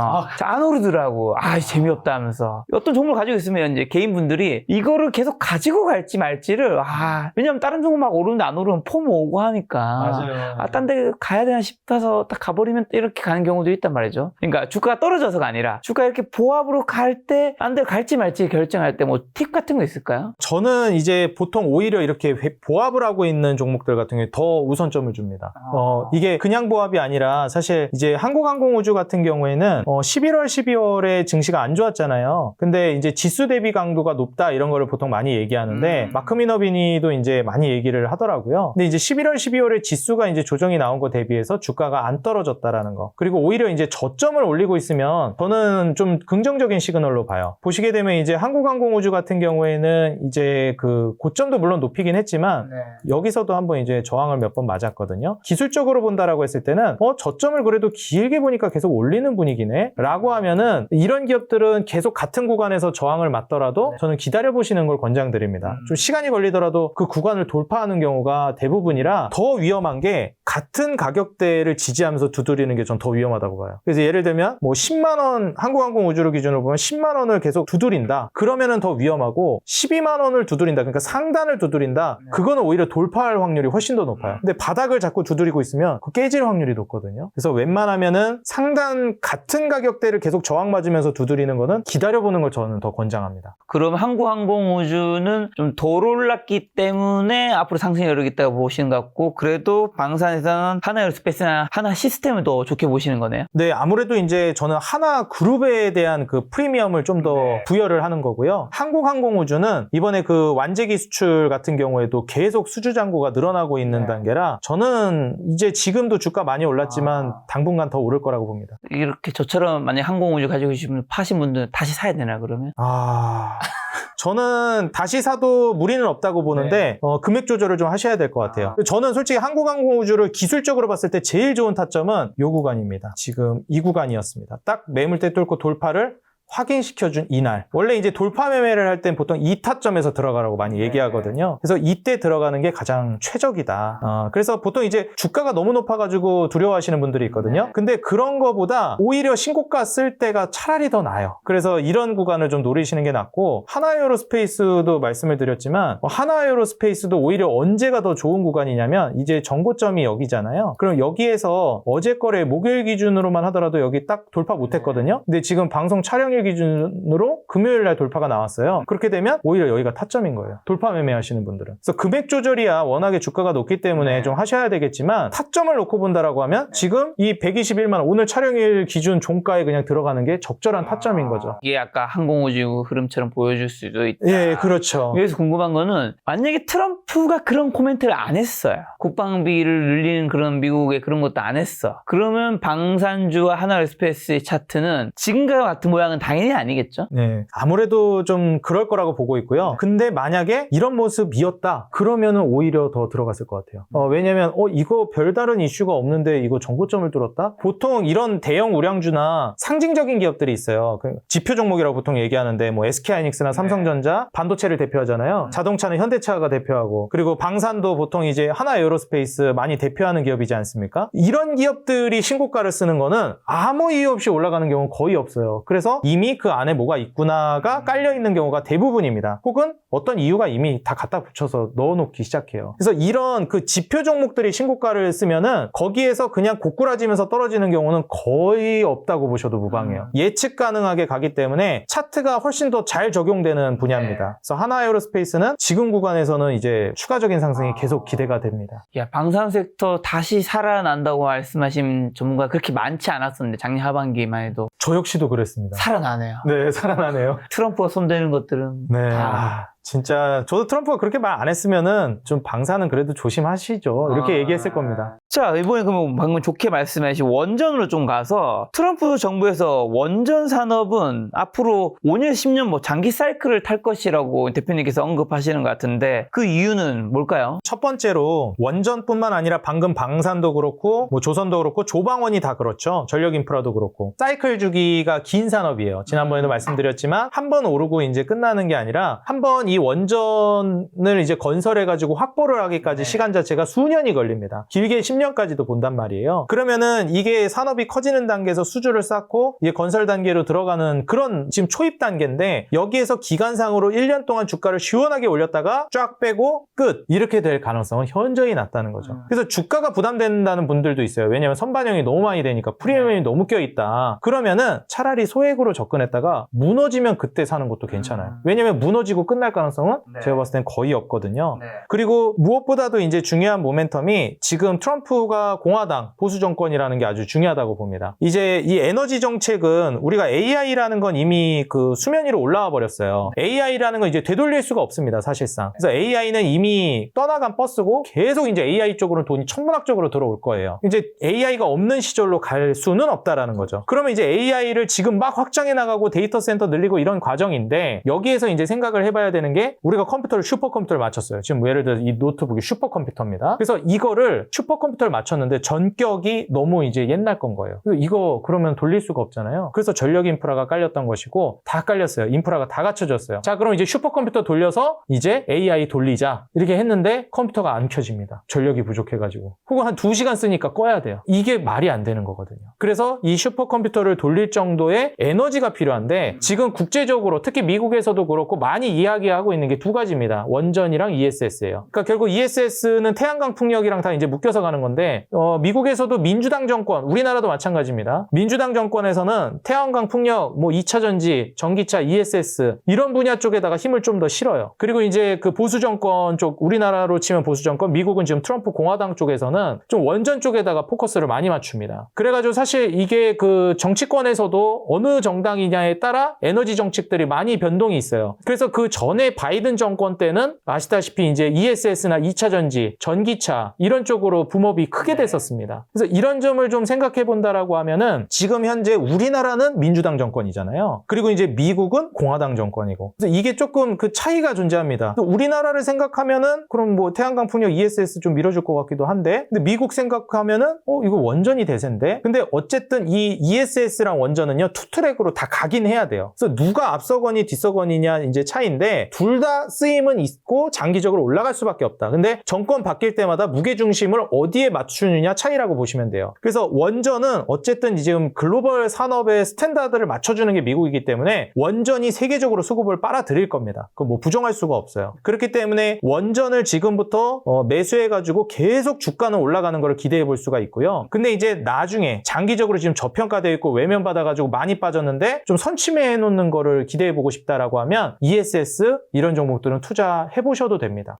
ESS라면 어떤 종목이 좀 해당될까요? 아무래도 이제 LG 에너지 솔루션과 삼성 SDI가 가장 상징적이라고 볼 수 있을 것 같아요. 최근에 그 전기차 캐즘 이슈도 뭐 수년 전부터 있었지만 계약 해지가 지금 수면 위로 빵빵 터져 나오면서 거의 역대급 규모였거든요. 14조 원이면 진짜 어마무시합니다. 그래서 지금 LG 에너지 솔루션부터 해가지고 이 계약 해지 이슈에 엄청나게 많이 또 올라가려다가 다 빠졌거든요. 근데 이런 종목들은 선침의 관점으로도 우리가 미리미리 세팅하기엔 좋고, 근데 시간을 이제 길게 보셔야 되는 건데 원전은 지금부터도 계속 좀 갈 거라고 봅니다. 그러면 어떤 종목들 담아가야 되는 거죠, 원전에서는? 원전에서는 사실 이제 애초에 원전이라는 산업 자체가 이게 투입할 수 있는 기업들이 많이 없기도 하고, 뭐 상장되어 있는 기업 중에서 투자할 만한 기업이 굉장히 많진 않잖아요. 굉장히 적어요. 그래서 네. 뭐 그냥 정해져 있습니다. 첫 번째 두산에너빌리티, 두 번째 한국전력. 뭐 여기서 벗어나기가 어려워요. 물론 이제 뭐 에너지 분야로 많이 확장을 해나가게 되면 뭐 GNC 에너지 같은 경우에는 이제 그 비상발전기 종목이거든요. 그럼 이제 데이터 센터 확보할 때 비상발전기는 세트예요. 같이 묶어서 가기 때문에 데이터 센터가 늘어나면 비상발전기는 늘어날 수밖에 없습니다. 예, 당연한 거거든요. 그러니까 컴퓨터 맞추는데 마우스 안 쓸 거 아니잖아요. 막 모니터 안 쓸 거 아니에요. 비상발전기 그냥 세트예요, 데이터 센터에. 그래서 GNC 에너지 같은 경우에도 데이터 센터 팔 수혜를 이제 같이 받는 거고, 그 다음에 BHI 같은 경우에도 지금 얘기가 많이 나오고 있죠. 그래서 사실 더 껴준다면 이렇게 BHI나 GNC 에너지까지 더 껴줄 수는 있는데 대장은 아니다. 예, 사실 그냥 원전 해서 딱 뭐 봐야 돼 하면 두산에너빌리티, 한국전력 여기서 거의 이제 이 선에서 거의 정리되죠. 그냥 뭐 상징적인 기업이니까 원전이 이 기업이고 원전인 한국으로 치자면, 물론 외국에는 뭐 많지만요. 그래서 많이 볼 것도 없다 종목이. 예, 지금 한국전력이랑 두산에너빌리티 정도고 지금 주가가 아직 그렇게 크게 오르지 않았어요. 최근에 많이 쉬었기 때문에. 근데 1월 들어서면서 한 템포 이제 살짝 올렸거든요. 그리고 나서 횡보하고 있는 구간입니다. 두산에너빌리티도 그렇고 한국전력도 그렇고. 이런 기업들이 그럼 신고가를 못 쓸 것이냐, 그렇게 보여지지는 않고요. 이제 2차 파동을 또 밀어 올릴 구간이라고 보고 있습니다. 저 한국전력 그러면 저평가에서 주주 친화 정책은 올해 실적에 미칠 영향은 좀 어느 정도일까요? 솔직히 이제 두산에너빌리티가 앞서서 이제 주주분들이 많이 우려하는 그러한 부분들이 있어요. 예를 들면 두산에너빌리티 같은 경우에 수주 잔고도 늘고 있고 매출, 영업이익, 순이익 다 늘어나는데 뭐가 문제야? 할 수 있는데 뭐 이익 구조도 좋아지거든요. 뭐 영업이익률 5%대여서 뭐 7%, 8%, 순이익률도 2.8%까지 계속 올라가는 분위기고. 근데 이게 PER이 작년에 280배, 올해 140배, 내년에 뭐 올라도 93배거든요. 그러니까 사실 이거 좀 거품 아니야? 두산에너빌리티가 지금 시총이 얼마죠? 지금 두산에너빌리티 시가총액이 53조 정도 되는데, 두산에너빌리티 그러면 한 해 매출이 지금 작년 기준 어느 정도 되나요? 작년이 이제 17조를 예상하고 있거든요. 16조 9천억 정도를 예상하고 있는데 사실 지금 시가총액이 53조 정도인데 매출이 이제 1년에 17조 정도 나오는 거면 물론 늘고 있는 추세긴 하지만 이제 이익도 올해 겨우 이제 또 1조 넘어갈 걸로 예상되는 거거든요. 내년 1조 7천억이고. 그래서 이익이 실제로 숫자로 찍히기까지 좀 시간이 걸려요. 앞서서도 제가 산업주기 사이클이 길다 그랬잖아요. 그래서 건설하고 이익이 숫자로 찍히기까지 몇 년이 걸리니까 벌써 몇 년을 그냥 다 땡겨온 것도 좀 있습니다. 그래서 이걸 좀 불안해하는 심리가 좀 많이 있다. 근데 지금 과연 시점에서 매출이나 이익 캐파가 끊길 것인가? 그렇게 보진 않거든요. 훨씬 더 올라갈 거고 뭐 2조, 3조 가능하다고 보는데 PER이 그럼 여기에 머물러 있을 것인가? 좀 그렇게 보여지진 않습니다. 근데 그럼에도 불구하고 불안하다라고 하면 역시 한국전력은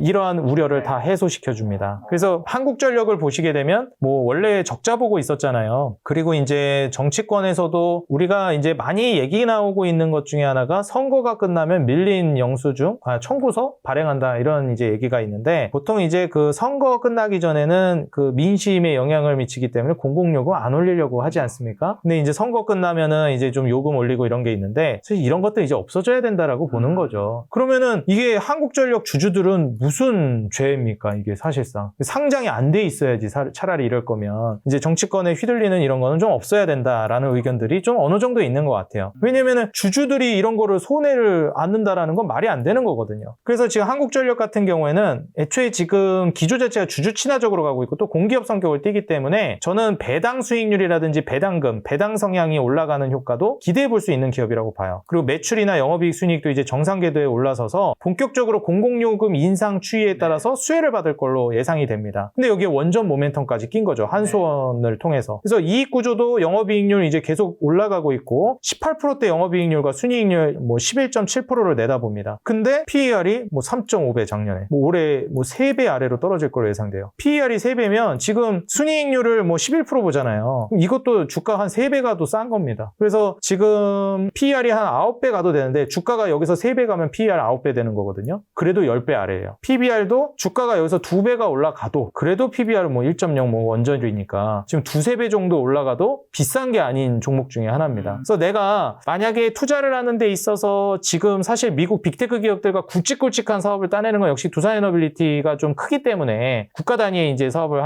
해나가는 원전 사업 따내는 건 또 한전이고 내가 좀 저평가되어 있는 거 길게 안정적으로 나는 수익을 내고 싶다. 난 안정성에 포커스를 더 두고 싶다면 한국전력. 난 좀 더 탄력적으로 주가를 강력하게 밀어붙이는 거를 원한다라고 하면 두산에너빌리티. 이렇게 해서 좀 투자 성향 따라서 갈릴 것 같긴 한데 그 원전에 있어서는 이 두 개 기업이 가장 상징적이라고 보여집니다. 말씀하신 대로 원전이 이제 건설 기간도 굉장히 긴데 사실 실적이 이 시총만큼 따라오지는 못하잖아요. 기대감만으로 오르고 있는 게 대한 리스크는 좀 없을까요? 저는 그거를 그래서 이제 기간을 두고 투자하는 걸로 리스크를 줄이셨으면 좋겠어요. 한국전력은 솔직히 주가도 많이 올랐지만 여전히 싸다라는 게 이제 드러났잖아요. 근데 이제 두산에너빌리티 같은 경우에는 솔직히 많이 오른 건 맞아요. 뭐 미래에 당연히 실적 많아지면 지금 주가는 싸다라고 평가할 수 있겠지만 일단 기술적으로 많이 올랐으니 부담 안 될 수는 없거든요. 뭐 2만 원 하던 게 뭐 거의 10만 원 근처까지 갔는데 그래서 두산에너빌리티라는 산업 그러니까 원전이라는 산업 그리고 이 기업을 놓고 봤을 때 주가가 이제 폭발적으로 제대로 올라간 게 1년 됐구나. 근데 보통 이제 10년 주기 사이클을 본다라고 했을 때 1년 동안 달성했던 고점이 97,400원이에요. 그럼 조정이 나오고 나서 여기를 뚫을 것이냐? 분명히 뚫는다고 봅니다. 중요한 것은 지금 구간에서 주가가 이제 미끄러진다 그러면 이게 뭐 5만 원까지 떨어질지 2만 원까지 떨어질지 모르는 거잖아요. 그래서 차라리 원전도 그렇고 뭐 ESS도 마찬가지인데 특히 원전은 장기적으로 그냥 매집한다는 관점으로 보시는 게 더 좋을 것 같습니다. 그래서 내가 월급 받을 때마다 매달 소액으로 조금씩 모아가겠다. 그러면 97,400원 위로 뚫고 올라가면 그때부터 매집을 멈추는 거예요. 근데 아래로 떨어진다? 그냥 가격 신경 쓰지 말고 매집하는 겁니다. 장기로. 네, 그냥 장기로 가는 겁니다. 왜냐면 5년은 기본으로 갈 거거든요. 계속 강세의 흐름. 근데 미국에도 원전 관련 주가 있지 않나요?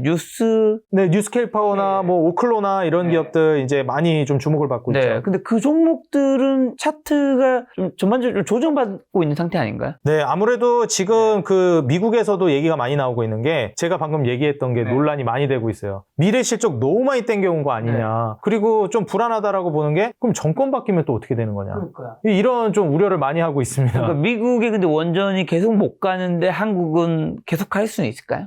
저는 이게 결국에는 미국도 갈 거라고 보는 입장이에요. 미국도 간다. 네, 결국에는 이제 미국도 갈 수밖에 없다고 보고 있고요. 트럼프 정권의 구간에서 이제 원전을 워낙에 강력하게 밀어붙이고 있기 때문에 주가가 이제 여기서 좀 멈출 거라고 보진 않습니다. 좀 조정 나온 종목들도 다시 또 신고가 영역대까지 갈 거라고 그럼 미국의 보고 있어요. 대표 원전 종목 한 두세 개만 한번 차트 한번 볼까요? 네, 그러시죠. 한번 여기서 보겠는데, 일단 뉴스케일 파워 같은 경우에도 이제 뭐 한 주봉 정도로 보게 되고, 이제 한 월봉으로 보게 되면, 이제 올랐던 거를 꽤나 많이 반납을 했어요. 근데 이제 여기에서부터 다시 또 얼마나 밀어 올리느냐가 관건이 되는데, 최근 흐름은, 저도 이제 보게 되면 한 11월? 12월? 이 정도 되는 것 같아요. 그래서 11월 정도, 10월, 11월 정도 가면서부터 주가를 크게 밀어내렸는데, 여기에서 좀 이제 그 추가적인 상승세가 언제 나오는지가 관건이 될 것 같습니다. 그리고 이제 뭐 오클로 같은 기업들 같은 경우에도 보게 되면 지금 주봉 같은 경우에 보게 되면 고점 대비해서 조정이 상당히 많이 나왔어요. 네. 그래서 사실 이 구간에서 한국의 이제 원전 기업들도 좀 쉬어갔습니다. 뭐 11월, 12월 지수도 좀 쉬어갔고요. 그리고 여기서도 좀 느껴지는 게 변동성이 좀 더 커요, 확실히. 뭐 AI 산업에 있어서 뭐 엔비디아 같은 경우에는 이렇게까지 흔들리진 않거든요. 근데 원전은 좀 더 많이 흔들리는 경향을 보입니다. 왜냐하면 실적을 미래의 걸 너무 빨리 땡겨오니까 한번 올라갔다가 지수가 전체적으로 흔들릴 때 그 업종 주가도 크게 흔들려요. 뭐 그나마 이제 데이터 센터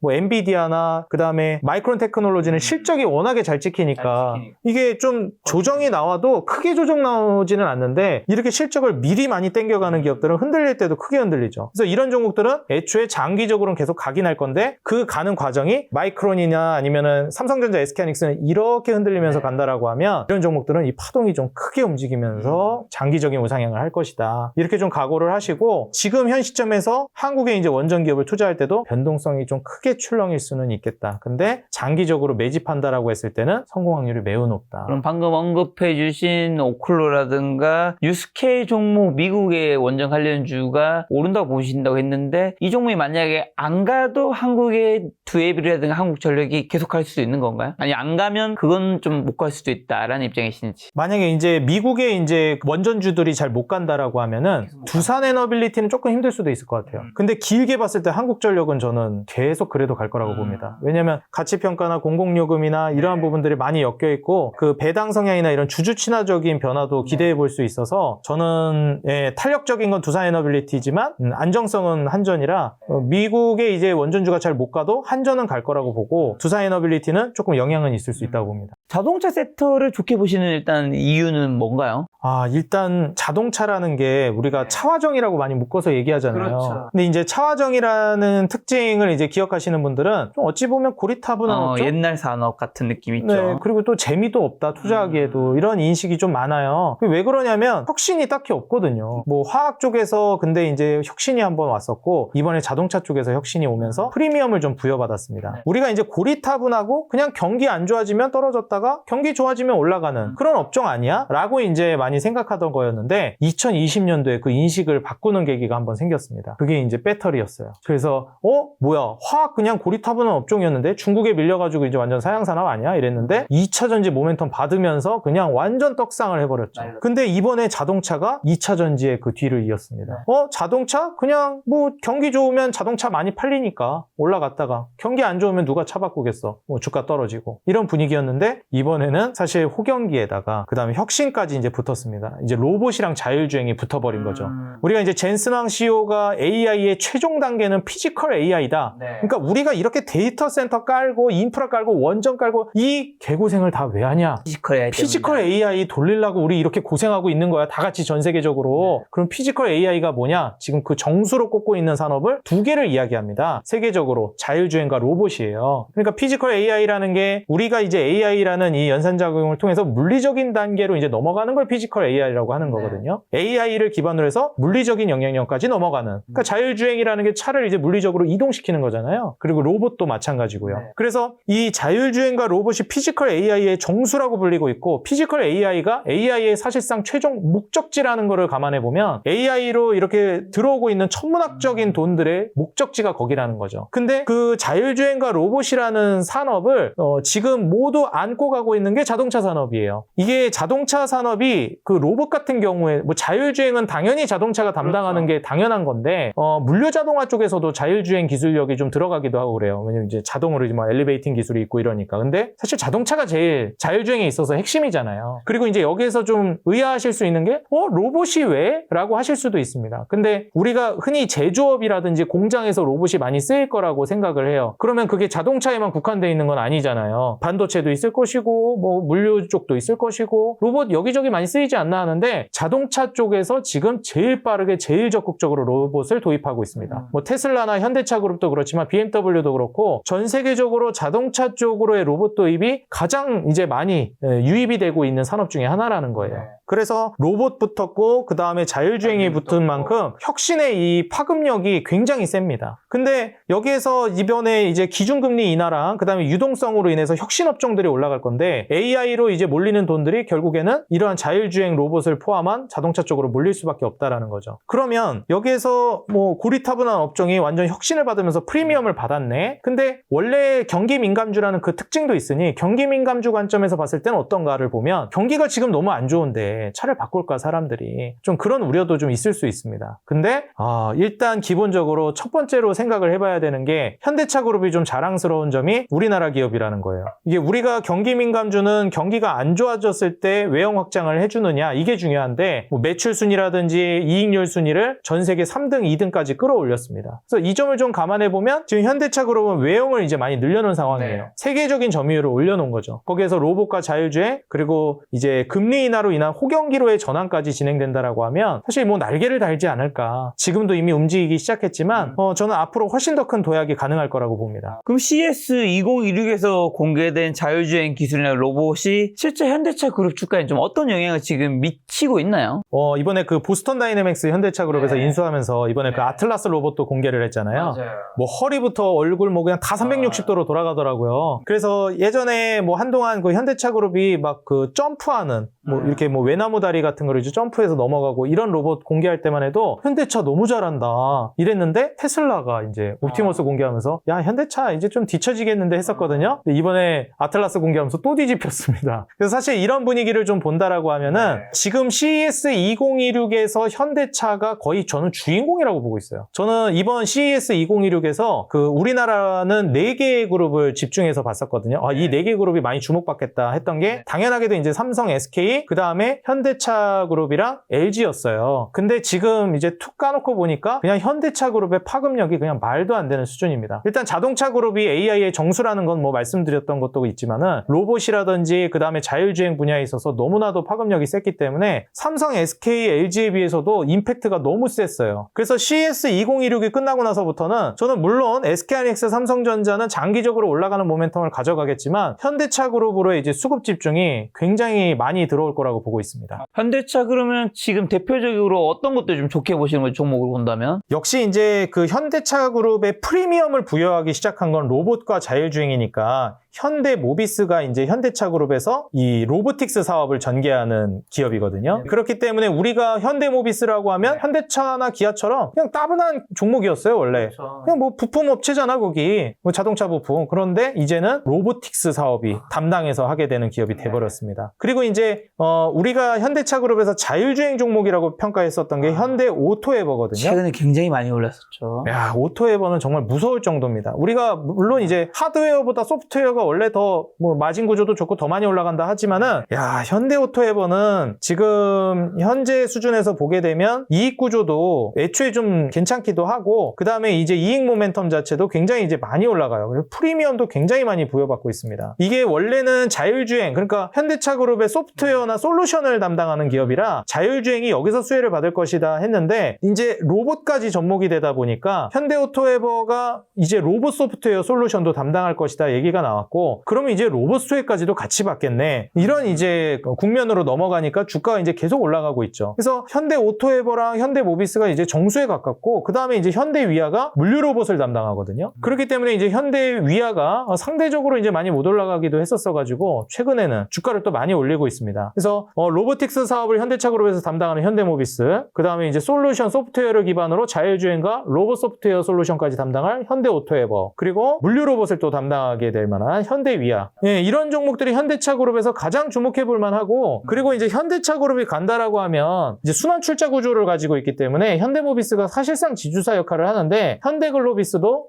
순환 출자 구조 안에서 상당히 영향력을 보여주고 있거든요. 그래서 우리가 이제 물류나 그 다음에 해운 이쪽으로 본다라고 했을 때 자동차 전문 이제 해운을 담당하고 있어서 수출이라든지 이런 것들도 적극적으로 되게 되면 현대글로비스가 같이 또 움직일 만합니다. 그래서 이러한 3개 종목, 그러니까 4개죠. 현대글로비스, 현대오토에버, 현대위아, 현대모비스까지 이런 종목들이 아마 프리미엄은 더 부여받을 거예요. 현대차 기아보다. 근데 현대차 기아는 삼성전자, SK하이닉스 같은 포지션으로 꾸준하게 아마 계속 올라가는 그런 흐름으로 가게 될 겁니다. 야, 이게 생각해보니까 이번 CES도 그렇고 이전에가 이제 CES가 이제 1월 지금 초 뭐 6일, 7, 8, 9였나요? 어쨌든 지금 있었던 거고 그 다음에 작년에 11월쯤이었네? 깐부치킨 있었잖아요. 맞아요. 깐부회동. 네. 어쨌든 세계 시가총액 1위 엔비디아 젠슨항 회장이 한국에 와서 만나고 간 주요 기업 인물로 3명을 친다면 SK와 삼성과 현대차인 거잖아요. 그렇죠. 그 당시에 이 3개 주식만 관련주들만 다 샀어도 다 벌었죠.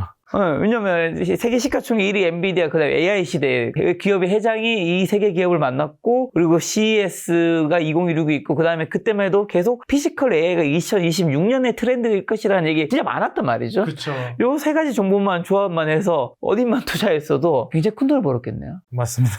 근데 사실 그때 당시에 삼성이나 SK는 뭐 그래도 분위기는 나쁘지 않았는데 현대차는 사람들이 굉장히 좀 답답해 하셨었거든요. 왜냐면 뭐 올라가기도 했었는데 현대 오토에버도 그렇고 뭐 그렇게까지 다른 반도체나 간 거만큼 못 갔죠. 네, 현대모비스도 그렇고 12월에 그나마 갔지 뭐 11월까지만 해도 뭐 현대모비스 뭐 자동차 이거 뭐 찍어야 되나? 뭐 이런 분위기였어요. 근데 사실 다 누구나 알고 있었던 사실입니다. 현대차 피지컬 AI의 정수고 올라간다. 저도 제 유튜브 채널에서도 많이 얘기했었는데 답답해 하시는 분들이 굉장히 많았어요. 근데 이게 사실 투자 성향 따라 갈리는 것 같아요. 아예 내가 이런 거 답답해서 못 견딘다 하시는 분들은 앞서 보여드렸듯이 하나 에어로스페이스 따끈따끈하게 이렇게 얘기 나오면서 신고가 돌파 나올 때 이럴 때 진입하시는 거예요. 그러니까 내가 어떤 투자 성향인지를 아는 게 되게 중요한 것 같습니다. 그래서 내가 뭐 내 선취매면 자동차를 이렇게 올라가기 전에 미리미리 이제 담아놓는 것도 뭐 좋은 전략이 될 수 있겠죠. 자, 트럼프 정부의 로봇 산업 육성 행정명령금 전망성에서 제조강국인 한국의 글로벌 로봇 공급망의 핵심 파트너로 이제 부상하기 때문에 현대차 그룹도 봐야 되는 거예요. 또 일각에서는 뭐 중국, 미국, 일본에 비해서는 한국의 로봇 기술이 그렇게까지 뛰어난 것은 아니다라는 의견도 물론 이제 우리는 현대차 너무 로봇 잘 만들어서 생각하겠지만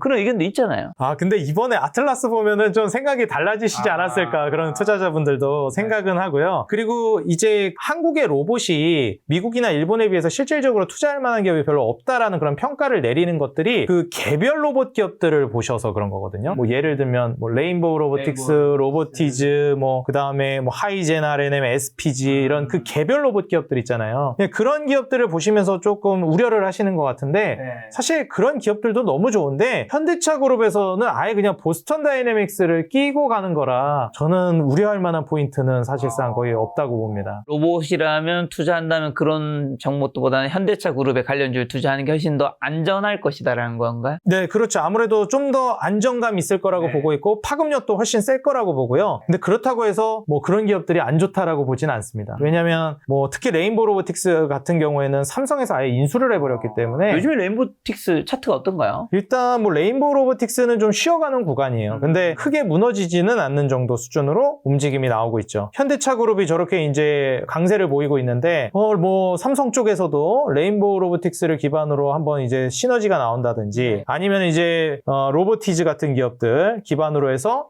뭐 시너지가 나온다든지 이런 것들을 좀 기대해 볼 수도 있을 것 같습니다.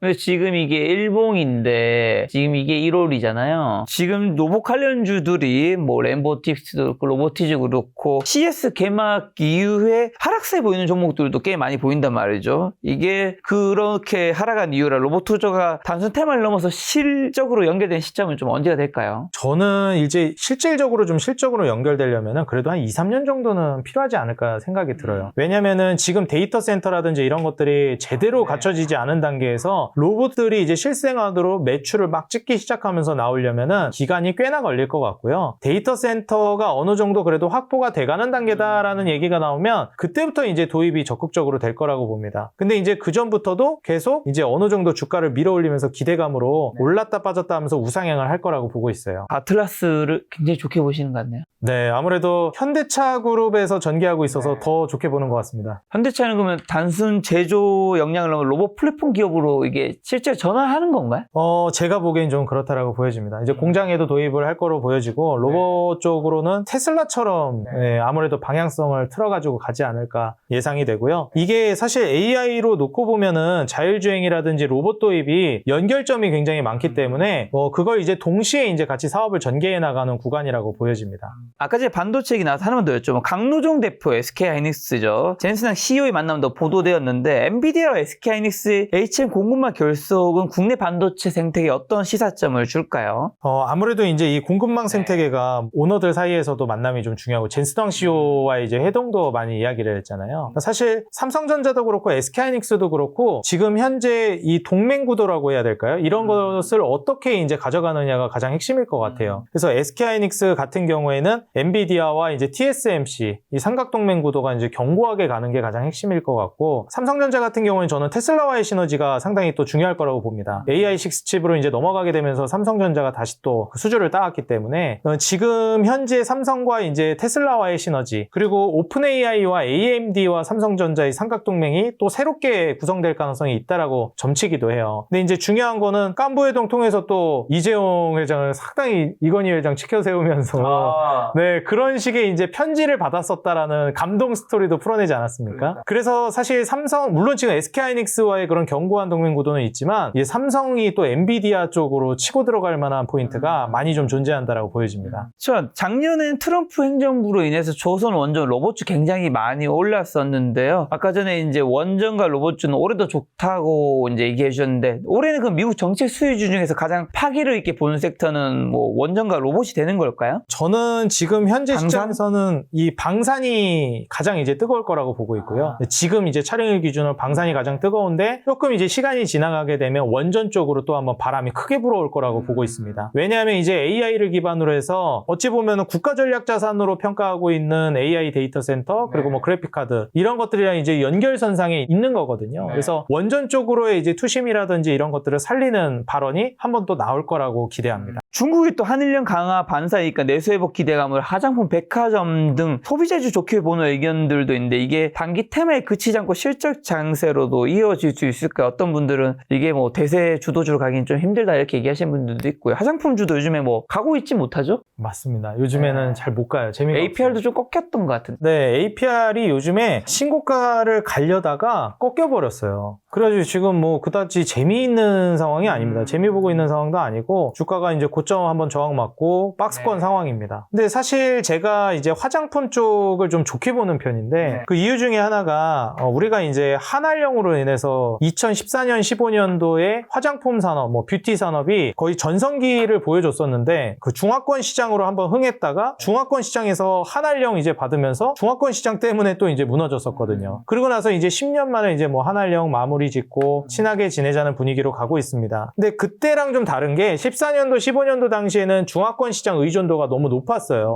근데 이제 지금은 한류라는 이름이 중화권 시장이나 뭐 아시아권 시장에서 그치는 것이 아니라 북미나 유럽, 중동 뭐 이러한 쪽까지도 확장이 됐기 때문에 세계적인 수준으로 가버렸다라는 게 핵심입니다. 그래서 중국 중화권 의존도가 높은 게 아니라 세계적인 트렌드로서 K컬처가 넘어갔는데 여기에 중화권 시장까지 회복이 되는 거죠. 그래서 이제는 중화권 시장이 또 뭐 한알령 하면은 어려워지는 거 아니냐 그런 의견도 있는데 사실 그러기가 어려워요. 왜냐하면 국제적으로 우리가 이제 한중 광둥이의 세 개를 묶어가지고 동시에 두 나라랑 다 싸우기 쉽지 않거든요. 근데 지금 현재 한국 같은 경우에는 뭐 이거 가지고도 말이 많은데 중국에 그다지 이렇게 좀 적대적인 정권은 아니에요. 오히려 이제 뭐 무비자 입국이라든지 이런 거 가지고도 말이 많은데 어서와 분위기거든요. 그래서 중국인 관광객들 어서와 뭐 한국 와서 돈도 많이 쓰고 뭐 그럼 좋지. 그러면서 이제 적극적으로 이제 환영을 하는 분위기입니다. 근데 이제 아시다시피 다카이치 총리 취임하고 나서 일본 같은 경우에는 이 굉장히 중국과 사이가 안 좋아져 버려가지고 이제 한한령이 아니라 한일령으로 돼버렸죠. 지금 뭐 군사적인 충돌도 나오는 거 아니냐 막 이런 얘기까지도 나오고 그랬잖아요. 그래서 지금 뭐 관광적인 부분은 하늘길 바닷길 뭐 다 막혔다라고 봐야 되고 중국 같은 경우에 이제 일본으로 가려고 했던 관광객들이 한국으로 노선을 틀고 있는 단계죠. 뭐 한국 안 가고 유럽 갈 수도 있는 거 아니냐? 일본 가려고 했던 관광객들이 한국으로 올 가능성이 높지 유럽으로 가진 않거든요. 그렇죠. 유럽이나 이제 미국 갈 거면 애초에 걸로 갑니다. 그래서 사실 지금 한중일 같은 경우에 문화권 안에서도 교류가 상당히 이제 많은 나라인데 일본이랑 이제 뭐 교류가 끊겼으니까 한국으로 이제 많이 넘어오게 됩니다. 거기에다가 이제 11월 달에 한번 만났는데 1월 5일 날 이재명 대통령이랑 시진핑 이제 주석이 만나면서 또 잘해보자. 이제 이런 분위기로 또 의기투합하는 모습이 나와줬거든요. 그래서 이제는 사실 우리가 그 재작년 정도의 K컬처, 뭐 그때 화장품도 그렇고 K푸드다, K뷰티다 뭐 난리가 났었잖아요. 근데 25년 들어서는 좀 잠잠했거든요. 그렇죠. 근데 올해부터는 다시 또 살아날 걸로 보고 있습니다. 왜냐면 중화권 시장이 여기에다가 이제 또 침투를 하기 시작할 거거든요. 그래서 우리가 수출에 있어서 효자 품목이 그렇게 많지가 않은데 라이징 스타로 평가받는 게 이제 화장품 분야예요. 그래서 우리가 이제 뭐 반도체나 자동차, 뭐 그다음에 조방원도 많이 얘기하지만 지금 새롭게 이제 이익을 많이 따내고 있는 것들은 또 화장품 쪽이기 때문에 종목이 많지는 않지만 이러한 쪽 한번 눈여겨보시면 좋을 것 같습니다. 말씀하신 중국, 일본 배척 분위기랑 K컬처 열풍으로 하이브 등 엔터주에 미칠 영향도 굉장히 긍정적일까요? 저는 이제 이 엔터주도 장기적으로 좋을 것 같긴 한데 제 개인적으로 엔터주를 별로 안 좋아해요. 왜 그러냐면 투자자의 관점에서 항상 투자할 때는 리스크 관리가 저는 생명이라고 생각하거든요. 근데 이 리스크라는 것이 위험한 게 문제가 아니라고 생각해요. 통제가 안 되는 거야? 그렇죠. 크리에이터들이라고 해야 되나? 배우들, 뭐 네, 가수들. 맞아요. 정확히 알고 계시네요. 네. 요즘에 사건 사고들이 너무 많아서. 맞아요. 사건 사고도 많고 구설수 올라가면 그게 주가에 영향을 너무 미치잖아요. 이게 문제가 뭐냐면은 내가 무슨 뭐 관상이랑 사주 봐가지고 이 사람이 구설수 오를지 안 오를지를 뭐 예측해야 되는 것도 아니고 이 사람이 음주운전을 할지 예전에 학폭을 했는지 어떻게 알겠습니까? 뭐 마약을 할지 모르죠. 모르죠, 이거는 사실. 그래서 이런 측면에서 그나마 제가 좋게 보는 엔터주가 하이브랑 JYP 엔터예요. 이 리스크를 관리하고 있는 기업이라고 생각해요. 물론 그거를 사람이 하는 거기 때문에 100% 잡을 수는 없겠죠. 근데 투자자 입장에서 봤을 때 그 리스크를 관리하고 있는 기업이라는 이미지를 받았다라는 거예요. JYP 같은 경우랑 하이브는 그 리스크를 관리하는 법이 결이 좀 다른데요. 일단 JYP 같은 경우는 어떤 개념이냐면 예전에도 제가 뭐 유튜브 통해서도 영상으로 몇 번 봤는데 인성교육, 성교육 이런 것들을 JYP 그 박진영 그분이 수장으로서 많이 하시더라고요. 철저하게 하죠. 철저하게 하는 모습을 보여주고 투자자 입장에서도 굉장히 저는 그거를 의도했는지 모르겠지만은 굉장히 어찌 보면은 수장으로서 그리고 그 투자자들을 생각해 본다라고 했을 때 아주 훌륭한 대처라고 생각합니다. 엔터사가 가지고 있는 고질적인 리스크 문제를 관리하는 거거든요. 네. 물론 이제 노래 잘 부르고 뭐 이거저거 하는 거 당연하게 해야 되겠지만 그러한 리스크 관리가 저는 더 중요하다고 봅니다. 뭐 전 세계에서 잘 나가고 이런 것도 중요하지만 근데 그 다음으로 이제 하이브가 저는 좋게 보는 건 뭐냐면 일단 세계 진출에 앞장섰다라는 것도 있지만 리스크 관리 측면에서는 멀티 레이블 체제를 구축했다라는 거예요. 그러니까 하이브라는 회사 아래에 소속사가 여러 개인 거예요. 그래서 빅히트, 뭐 어도어, 뭐 쭉쭉쭉쭉쭉 있는 겁니다. 그래가지고 여기서 사고 터졌어? 이건 그냥 여기 엔터사에서 사고 터진 거야. 여러 개잖아. 여기랑 여긴 별개야. 물론 이 위에 하이브 산하의 레이블이지만은 이 개별로서 리스크 관리를 하는 거죠. 그래서 사실상 지금 뭐 과거에 이제 하이브가 뭐 어도어의 그 미니진, 유진스 사태로 인해서 관리가 제대로 안 되고 있는 거 아니냐 기업 차원에서 이런 말도 많았고 이번에 사실 좀 이거 너무하다 싶은데 뭐 이런 얘기도 해도 되는지 모르겠는데 그 윈터 분이랑 그 정국 그분이랑 열애설 터지고 그랬었잖아요. 근데 그거 가지고 솔직히 연예인들 그 사람 연애하는 거 가지고 뭐라는 건 너무한 것 같기는 한데 네 뭐 하여튼 그런 것들이 좀 나오기도 하고 그러잖아요. 근데 이런 것들을 멀티레이블 체제를 구축하면서 좀 리스크 관리를 한다라는 거 이게 어떻게 보면은 너무 멀티레이블 체제를 구축해가지고 이게 다방면으로 집중 케어가 안 된다라고 볼 수도 있겠지만 이게 관리만 잘 되면은 리스크 관리하기 정말 좋거든요. 그래서 사실 이제 하이브랑 JYP가 그런 측면에서 저는 엔터사 중에서는 좀 괜찮게 보는 편입니다. 하이브의 방탄소년단도 이제 완전체 컴백과 블랙핑크 월드 투어가 오래 있을 텐데 이게 엔터주 부진을 또 씻어낼 결정적 카드도 될까요, 그러면? 일단 아무래도 저는 뭐 YG도 그렇고 뭐 하이브도 그렇고 정말 좋게 보지만 앞서 말씀드린 이유 때문에 외국인 수급 측면에서도 하이브가 가장 좀 강력하게 들어오거든요. 그래서 저는 1순위는 하이브를 꼽고 싶고요. 그리고 이제 전 세계적인 그 방탄소년단의 파급력이 굉장히 강력할 거라고 봅니다. 그래서 하이브 1순위고 2순위는 JYP를 저는 개인적으로 꼽고 싶습니다. 자, 또 제약바이오 섹터가 유동성 장세에서 항상 터줏대가 뭐 항상은 아니더라도 터줏대가 역할을 하는 경우가 많은데 그 이유는 뭘까요? 아무래도 이제 혁신업종이기 때문에 투자금을 많이 이제 빨아들일 수밖에 없고 이 투자금이라는 것을 이제 좀 마련하기 위해서는 금리에 예민할 수밖에 없는데 금리가 이제 높아버리게 되면 자금 조달하는데 부담이 될 수밖에 없고 자금 조달이 적어지면 투자 규모가 작아지거든요. 그러면은 이제 또 제약바이오 쪽뿐만이 아니라 혁신업종들 대부분이 그렇습니다. 그래서 뭐 예를 들어서 금리 인상기였으면 아마 로봇도 이렇게 못 갔을 거예요. 자율주행도 그렇고. 그래서 이런 점들을 고려해보면 제약바이오는 매번 금리 인하, 유동성 장세마다 수혜를 받는 업종이다. 이렇게 좀 해석해 보시면 좋을 것 같습니다. 그리고 셀트리온과 삼성바이오로직스가 5조 클럽 입성을 노리고 있는데요. 실적 모멘텀과 그럼 금리 대감이 맞물린 바이오주 투자 매력 등은 어떻고 이 두 개 종목을 좀 어떻게 보시나요? 바이오 섹터에서는 어떤 종목 좋게 보시나요? 바이오는 우리 한국에서 이제 많이 가지고 있던 인식이 바이오는 뭐 실적 보고 가는 거 아니잖아. 기대감으로 가는 거지. 꿈을 먹고 가는 거지. 이런 인식이 있었는데 이제는 많이 바뀌었다라고 생각이 들어요.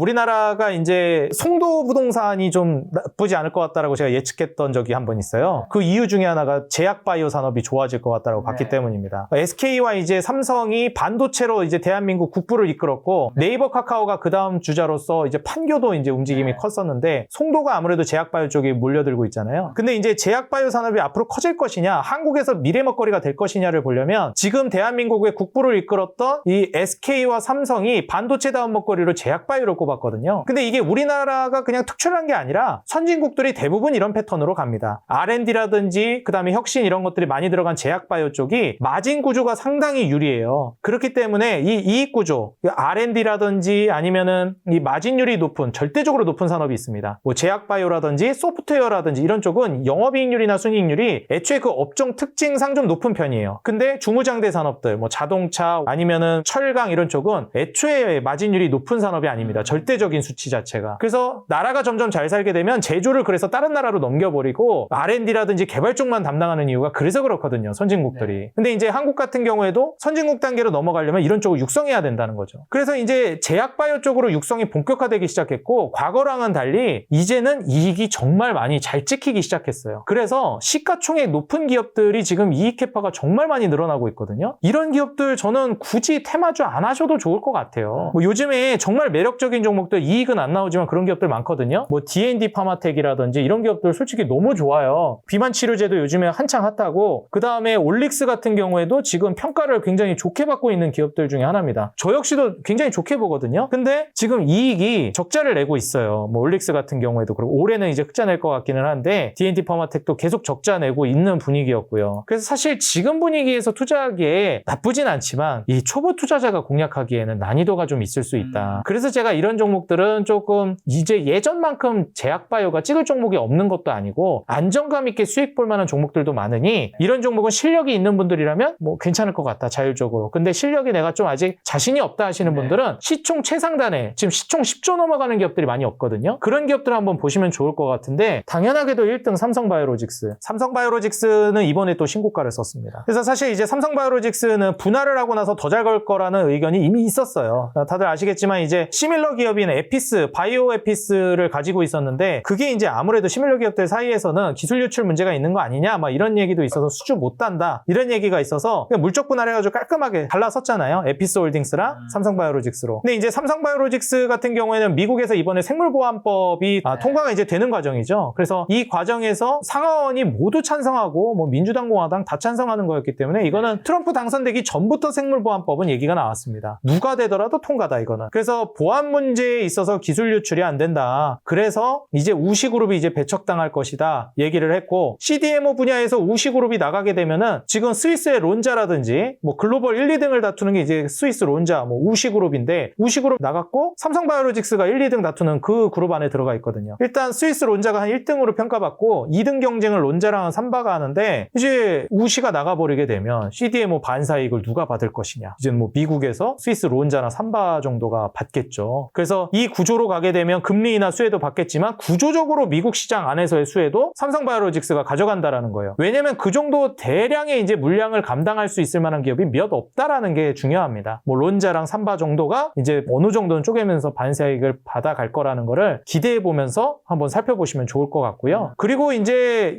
제가 하나 재무 차트를 좀 보여드리고 싶은데, 지금 우량 기업들도 이렇게 이익이 잘 올라가요. 삼성바이오로직스도. 이건 시총이 좀 높다 싶으면 CDMO 중에 ST팜도 있거든요. 이 CDMO 특징이 뭐냐면, 그 일반적인 그 R&D 하는 제약바이오 기업들과 다르게 생산 쪽에 이제 들어가 있다 보니까 이익이 굉장히 꾸준하게 올라갑니다. 그러니까 부침이 잘 없어요. 그래서 내가 좀 더 안정감 있게 수익 내고 싶다 그러면은 삼성바이오로직스, ST팜만 한 게 없어요. 폭발력은 좀 떨어져도 아주 무난하게 이제 주가를 밀어올릴 만한, 큰 이제 위험 없이 그럴 만한 종목들이고, 그리고 셀트리온은 이제 해처모여도 했죠. 셀트리온 헬스케어, 셀트리온 제약 이런 쪽 이제 합병 해나가고 있는 단계인데, 이게 셀트리온 굉장히 답답해 하시는 분들 많았어요. 뭐 2024년까지 그래서 이익이 줄어드니까 이때 떨어지는 건 이해를 한다 이거예요. 왜냐면 이익이 줄어드니까. 근데 아니 2025년에는 이익이 늘었는데 왜 안 올라가냐, 이런 의견이 많았습니다. 그래서 2026년 초 되자마자 올라가기 시작하고 있어요, 최근에. 그래서 27년 뭐 이 수준까지는 완전히 퀀텀 점프입니다. 지금 상장 이래 최고 영업이익 순이익을 이제 갱신해 나가는 단계예요. 작년 2025년부터 올해 내년까지가. 근데 지금 주가는 전고점은커녕 전고점 뭐 근처도 못 가고 있습니다. 사실 이런 기업이 과연 주가가 못 올라갈 것인가, 이제 뭐 스타트를 끊는 단계라고 보여지고, 이런 기업뿐만이 아니라 비만 치료제가 한국 기업들 중에서 가장 빨리 이제 나올 거라고 예상되고 있는 한미약품 역시도 2028년까지 영업이익 순이 지속적으로 올라갈 걸로 예상되죠. 즉 이런 기업들이 시총이 상당히 높은 기업들이에요. 그리고 이제 뭐 SK바이오팜 같은 기업이라든지, 그 다음에 뭐 HK이노엔 이런 종목들도 이익은 늘어나는데 주가는 아직 급등하지 않은, 그리고 녹십자도 이제 해외 진출, 미국 진출을 해서 알리글로를 통해서 이제 수혜를 받는 이런 기업들입니다. 그래서 이런 이익 성장성이 나오는 기업들도 충분히 우량주 중에 많이 있으니, 한번 이익이 안 나는 기업보다는 기왕이면 이익이 좀 많이 올라가는 기업들 위주로 보셨으면 좋겠습니다. 자, 그리고 2차 전지 섹터가 전기차 캐즘 극복 ESS 모멘텀을 재도약할 시점은 언제일까요? 반등했다가 다시 좀 떨어졌죠. 맞습니다. 사실 제가 이제 원전 얘기하면서도 잠깐 얘기 드리기는 했지만, ESS는 지금 선침해 관점의 그 흐름으로 좀 보시는 게 좋겠고요. 결국 전기차 캐즘으로 인해서 주가 빠질 만큼은 거의 다 빠졌었어요. 그런데 빠졌다가 10월부터 이제는 좀 회복하겠다, ESS 모멘텀도 있기도 하고, 그래서 기대를 많이 했었는데, 이게 아무래도 계약 해지 이슈가 나오다 보니까 더 크게 다시 올렸던 거를 고꾸라지는 이런 모습이 나왔습니다. 근데 그냥 초심으로 갔다고 생각하고, 다시 또 이제 장기적인 관점에서 저는 투자 메리트는 있다고 봐요. LG에너지 솔루션도 그렇고, 그 다음에 이제 삼성 SDI도 그렇고요. 이 두 종목 모두 다 이제 공통적으로 제가 바라보고 있는 것은 고점 대비해서 이미 주가를 많이 뺐다라는 겁니다. 그래서 길게 본다라고 했을 때 좀 올랐다가 빠지긴 했지만, 이게 추세적으로 봤을 때 완전 꺾여 내려가면서 무너질 거라고 보진 않아요. 일단 첫 번째가 유동성이 있기 때문에 추세가 그렇게 많이 깨질 거라고 보질 않고요. 두 번째가 이제 장기적으로 올라갈 거라고 보기 때문에 그렇습니다. 우리가 이제 ESS 분야로 이제 넘어가게 되면서부터 수요를 봐야 하는데, 로봇에도 필요하고 데이터 센터에도 필요해요. 결국에 이제 AI 산업으로 넘어가게 되면서 ESS 수요가 다시 이제 작용을 할 거라고 보고 있고, 전기차 캐즘으로 인한 이런 그 배터리 계약 해지나 이런 부분들을 상쇄할 거라고 보고 있습니다. 다만 좀 이 계약 해지가 나오고 그다음 수주를 다시 따내는 그 구조적으로 이동하는 구간에서 오는 이 충격이 있기는 하기 때문에 좀 긴 호흡으로 보시는 게 중요할 것 같아요. 현재 정책적으로도 미국의 이제 원전 쪽에 힘을 더 실어주는 단계이기 때문에 긴 호흡으로 나는 천천히 투트랙 개념으로, 원전이 지금 너무 고점이라 불안하다 그러면은 지금 당장에 수혜를 많이 받을 만한 원전 고점 불안하지만 들어가고, 지금 주목을 못 받지만은 바닥에서 움직이고 있는 ESS를 투자하는, 이렇게 좀 저는 믹스를 하셨으면 좋겠어요. 원전이랑 ESS를. 왜냐면 원전이랑 ESS는 AI 돌리겠다 하면은 결국 써야 돼요. 네, 어차피 써야 됩니다. 그렇게 되면 이 두 개 섹터는 어차피 장기적으로 다 갈 건데, 그냥 정권마다 조금 무게중심이 달라진다 정도로 생각하시면 될 것 같아요. 그래서 너무 우려하지 마시고 두 개를 같이 섞어서 투자하면은 장기적으로 저는 뭐 수익 나는 구조로 간다고 봅니다. 현대차 기아의 신고가 행진 속에서 부품 협력 업체들의 키 맞추기 상승은 언제 시작될까요? 있을까요?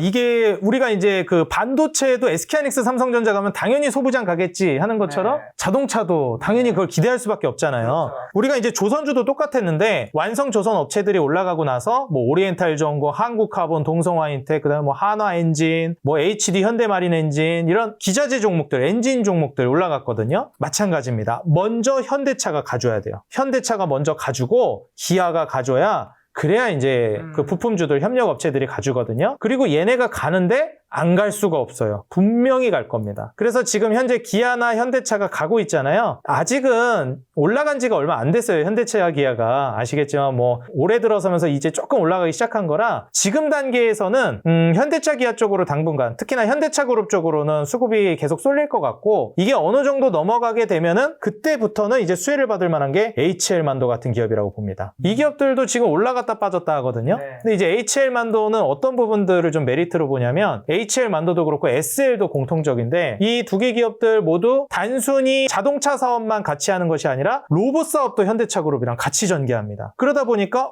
이거 그냥 자동차 부품 기업이 아니라 이 기업들도 이제 로봇 협력을 통해서 같이 수혜받겠네? 라는 프리미엄을 예상해 볼 수 있죠. 그리고 자동차 부품 쪽으로 해서 굉장히 저평가되어 있는 게 한국단자랑 코리아FT입니다. 주가가 모두 지금 아직 제대로 올라가지를 못했어요. 뭐 바닥 구간에 있고 코리아FT도 뭐 신고가를 쓴다고는 하는데 코리아FT도 지금 사실 시가총액이 뭐 2천억대인데 이렇게 작은 종목이 외국인이 지금 절반이나 담고 있습니다. 50%를 가져가가지고 유통 물량이 애초에 그렇게 많지도 않아요. 그래서 재무 차트를 이제 보게 되면 이익 구조도 이제 상장 이래 최고 영업이익 순이익을 돌파하고 그러다 보니까 신고가가 이제 따라 붙은 거거든요. 그래서 이익이나 매출, 영업이익 순이익도 모두 우상향할 걸로 전망이 되고 있고 여기에 영업이익률, 순이익률도 모두 올라갑니다. 근데 PER은 3배 정도, PBR도 0.6배로 극도로 저평가될 걸로 예상돼요. 한국단자 같은 경우에도 비슷한데 매출, 영업이익, 순이익 모두 우상향하면서 여기에서 이제 영업이익률, 순이익률 모두 우상향하죠. 그 PER도 4.5배, PBR은 0.48배. 상당히 좀 저평가되어 있는 구조로 넘어가는 거죠. 그래서 한국단자는 심지어 주가도 아직 뭐 제대로 출발도 안 해가지고 극도로 좀 저평가되어 있는 종목 중에 하나라고 보시면 되고 현대차 기아가 갈 것이라고 보고 그 뒤를 안 따라갈 거라고 보지는 않습니다. 그리고 또 트럼프의 드릴 베이비 드릴 정책이 한국의 건설업계 기업들에게 주는 기회는 좀 뭘까요?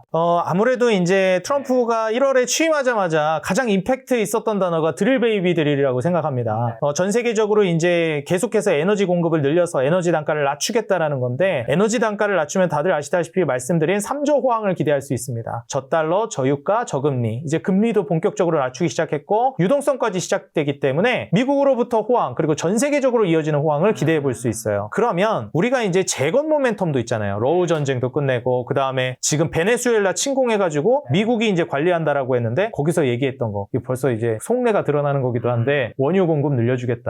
너희 25년 전에 미국이 인프라 해준 거 가지고 아직까지 하고 있는데 그거 너무 오래됐다. 지금 생산량 더 늘려줄게 우리가. 너희 돈도 더 벌어야지. 그러면서 이제 트럼프가 얘기하는 게 에너지 인프라 쪽으로 이제 가겠다라는 거거든요. 그 에너지 인프라로 가게 되면은 사실 지금 가장 핵심적으로 볼 만한 게 재건, 뭐 에너지 인프라 간다라면 건설기계 쪽이 움직일 가능성이 높다고 봅니다. 그러면은 이제 먼저 움직임이 나올 만한 게 북미 시장에서 이 밥캣 브랜드를 굉장히 인지도가 높은 브랜드거든요. 그래서 두산은 몰라도 밥캣은 아는 이런 경우가 많은데 이런 건설기계 쪽에서 지금 강세를 보이고 있는 두산 밥캣을 한번 눈여겨보는 것도 좋을 것 같고요. 특히나 이제 건설기계 하면 HD 현대그룹주를 빼놓을 수가 없잖아요. 그래서 HD 현대 건설기계 그리고 현대 인프라코어를 보는 게 좋습니다. 근데 합병이 돼요. 그래서 인프라코어는 이제 정지가 됐고 인프라코어랑 건설기계가 같이 이제 합쳐지게 됩니다. 그래서 이제 건설기계가 지금 투자가 가능한 구간이다라는 점. 그리고 콘크리트 펌프카라고 현재 이 재건에 있어서 필수적으로 쓰이기도 하고 국내에선 1등, 이제 세계적으로도 이제 수출 비중이 늘어나고 있는 콘크리트 펌프카 기업이 전진건설 로봇이 있습니다. 그래서 얼핏 보면 이거 뭐 로봇주인가 하실 수 있는데 이제 콘크리트 펌프카 쪽으로 재건 사업에서 수혜를 받을 만한 종목이죠. 이제 이런 종목들이 사실상 이제 지금 당장의 주가가 크게 올라가고 있진 않아요. 근데 미리미리 저는 눈여겨보고 선침해하실 분들은 보셔도 좋고 주가가 한번 이제 탄력받으면서 매물대 뚫기 시작하면 그때부터 이제 돌파 매매하시는 분들은 보셔도 좋을 것 같습니다. 그리고 마지막으로 우리가 이제 그 캐터필러라는 미국에서 건설 기계 하면은 상징적인 기업이거든요. 그래서 캐터필러 주가 추이를 같이 좀 추종하면서 보시면 좋을 것 같아요. 네, 장기적으로 봐서도 그렇지만 캐터필러 주가가 정말 오랜 시간 동안 장기적으로 올랐고 작년도 그렇지만 올해도 계속 이제 강세 흐름은 그래도 유지하는 중입니다. 근데 이제 한국에서 캐터필러에다 부품 납품하는 수혜 업체가 진성TEC라는 기업이 있어요. 그래서 이런 기업들은 이제 캐터필러 주가 올라가면서 같이 수혜를 받을 만한 종목이죠. 근데 저는 이런 차트를 좀 개인적으로 좋아해요. 안 올라가는 건 아닌데 엄청 천천히 올라가. 이런 종목, 이게 사람 속 터지게 하면서 매도도 못하게 하고 이러다가 한번 쏘거든요. 물론 이제 이렇게 되면 쏜다 무조건 그런 건 아닌데 보통 이런 식으로 저점 고점 모두 올리면서 천천히 올리는 종목들이 나중에 한번 크게 치더라고요. 그래서 좀 기대를 하면서 바라보고 있는 종목 중에 하나입니다. 저 오늘 이제 대표님과 굉장히 많은 섹터, 많은 종목 여쭤봤었는데 지금 현금 한 5천만 있는 분이라면 어디에 어떻게 좀 투자하면 좋고 마지막으로 시청자분들에게 투자존, 1월에 투자존 한마디 해주고 가신다면요?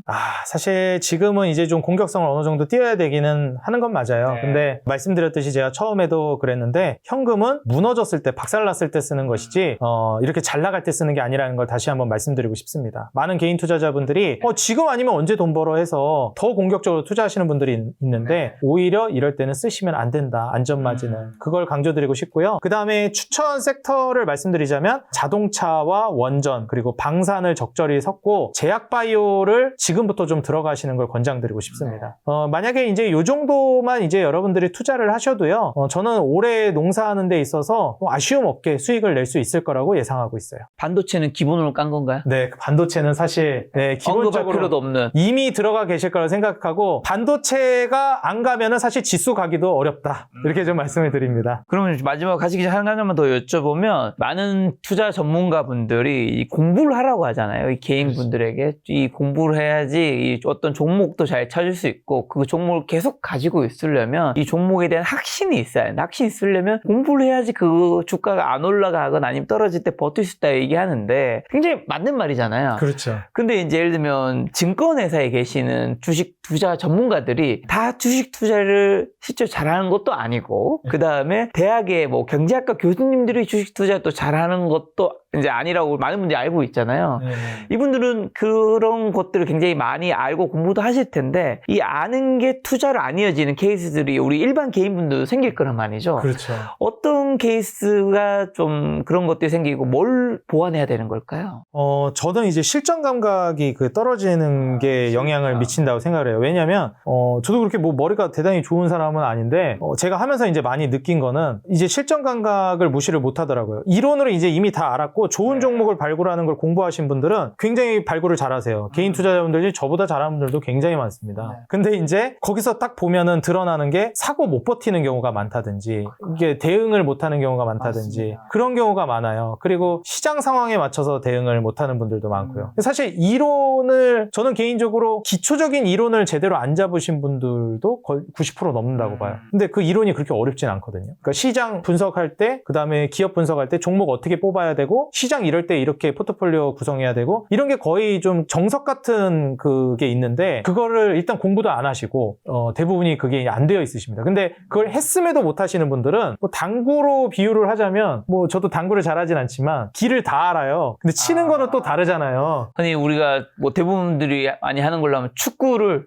보면서 다 안다고 해서 다 알려준다 해서 내가 그대로 할 수 있는 건 아니죠. 네, 축구 감독이 진짜 잘 이제 알고 있어도 이제 들어가서 뛰는 것도 이제 느낌이 다른 것도 그런 영역이 있잖아요. 그래서 저는 그런 차이가 좀 존재한다고 생각해서 저는 이렇게 말씀드리고 싶어요. 항상 크게 시작하지 마세요. 작게 시작하시고 당장 시작하세요. 그리고 하면서 공부하시는 게 훨씬 더 빠르게 돈 버는 지름길이다. 강조드리고 싶습니다. 만약에 하다가 안 되는 분은 주식이라는 뭐 다양한 재테크가 있으니까 주식이라는 재테크 포기하는 것도 방법이 예를 들면 뭐 축구 선수 아니면 뭐 농구 선수 갔는데 본인이 안 맞으면 사실 다른 길을 가야 되잖아요. 맞아요. 근데 재테크란 거는 살면서 안 할 수는 없는데 주식이 안 맞으면 다른 길로 가는 게 사실 뭐 부동산도 있고 금도 있고 여러 가지가 있지만 정말 큰 굵직한 섹터 하나가 날아가는 거라서 포기해도 되는 건지 아니면 그럼에도 불구하고 이거는 우리 직업이나 뭐 장래희망 찾는 것과 다르게 포기하면 안 되는 영역일까요? 그 이전까지의 흐름에서는 저보다 이제 연배가 있으신 분들, 그 분들은 포기해도 된다고 말씀드리고 싶어요. 근데 젊은 분들은 하면 안 될 것 같아요. 왜냐면 이미 자산을 어느 정도 읽으신 분들은 예전에는 부동산만으로도 자산이 일궈지는 시대였거든요, 한국이. 근데 앞서서도 말씀드렸듯이 정부에서 이제 완전히 노선을 틀어버렸어요. 부동산만으로는 안 된다. 투자 시장이 증권 시장으로 이제 좀 투트랙으로 가야 된다는 분위기고, 부동산은 좀 많이 규제를 하고 있는 단계이기 때문에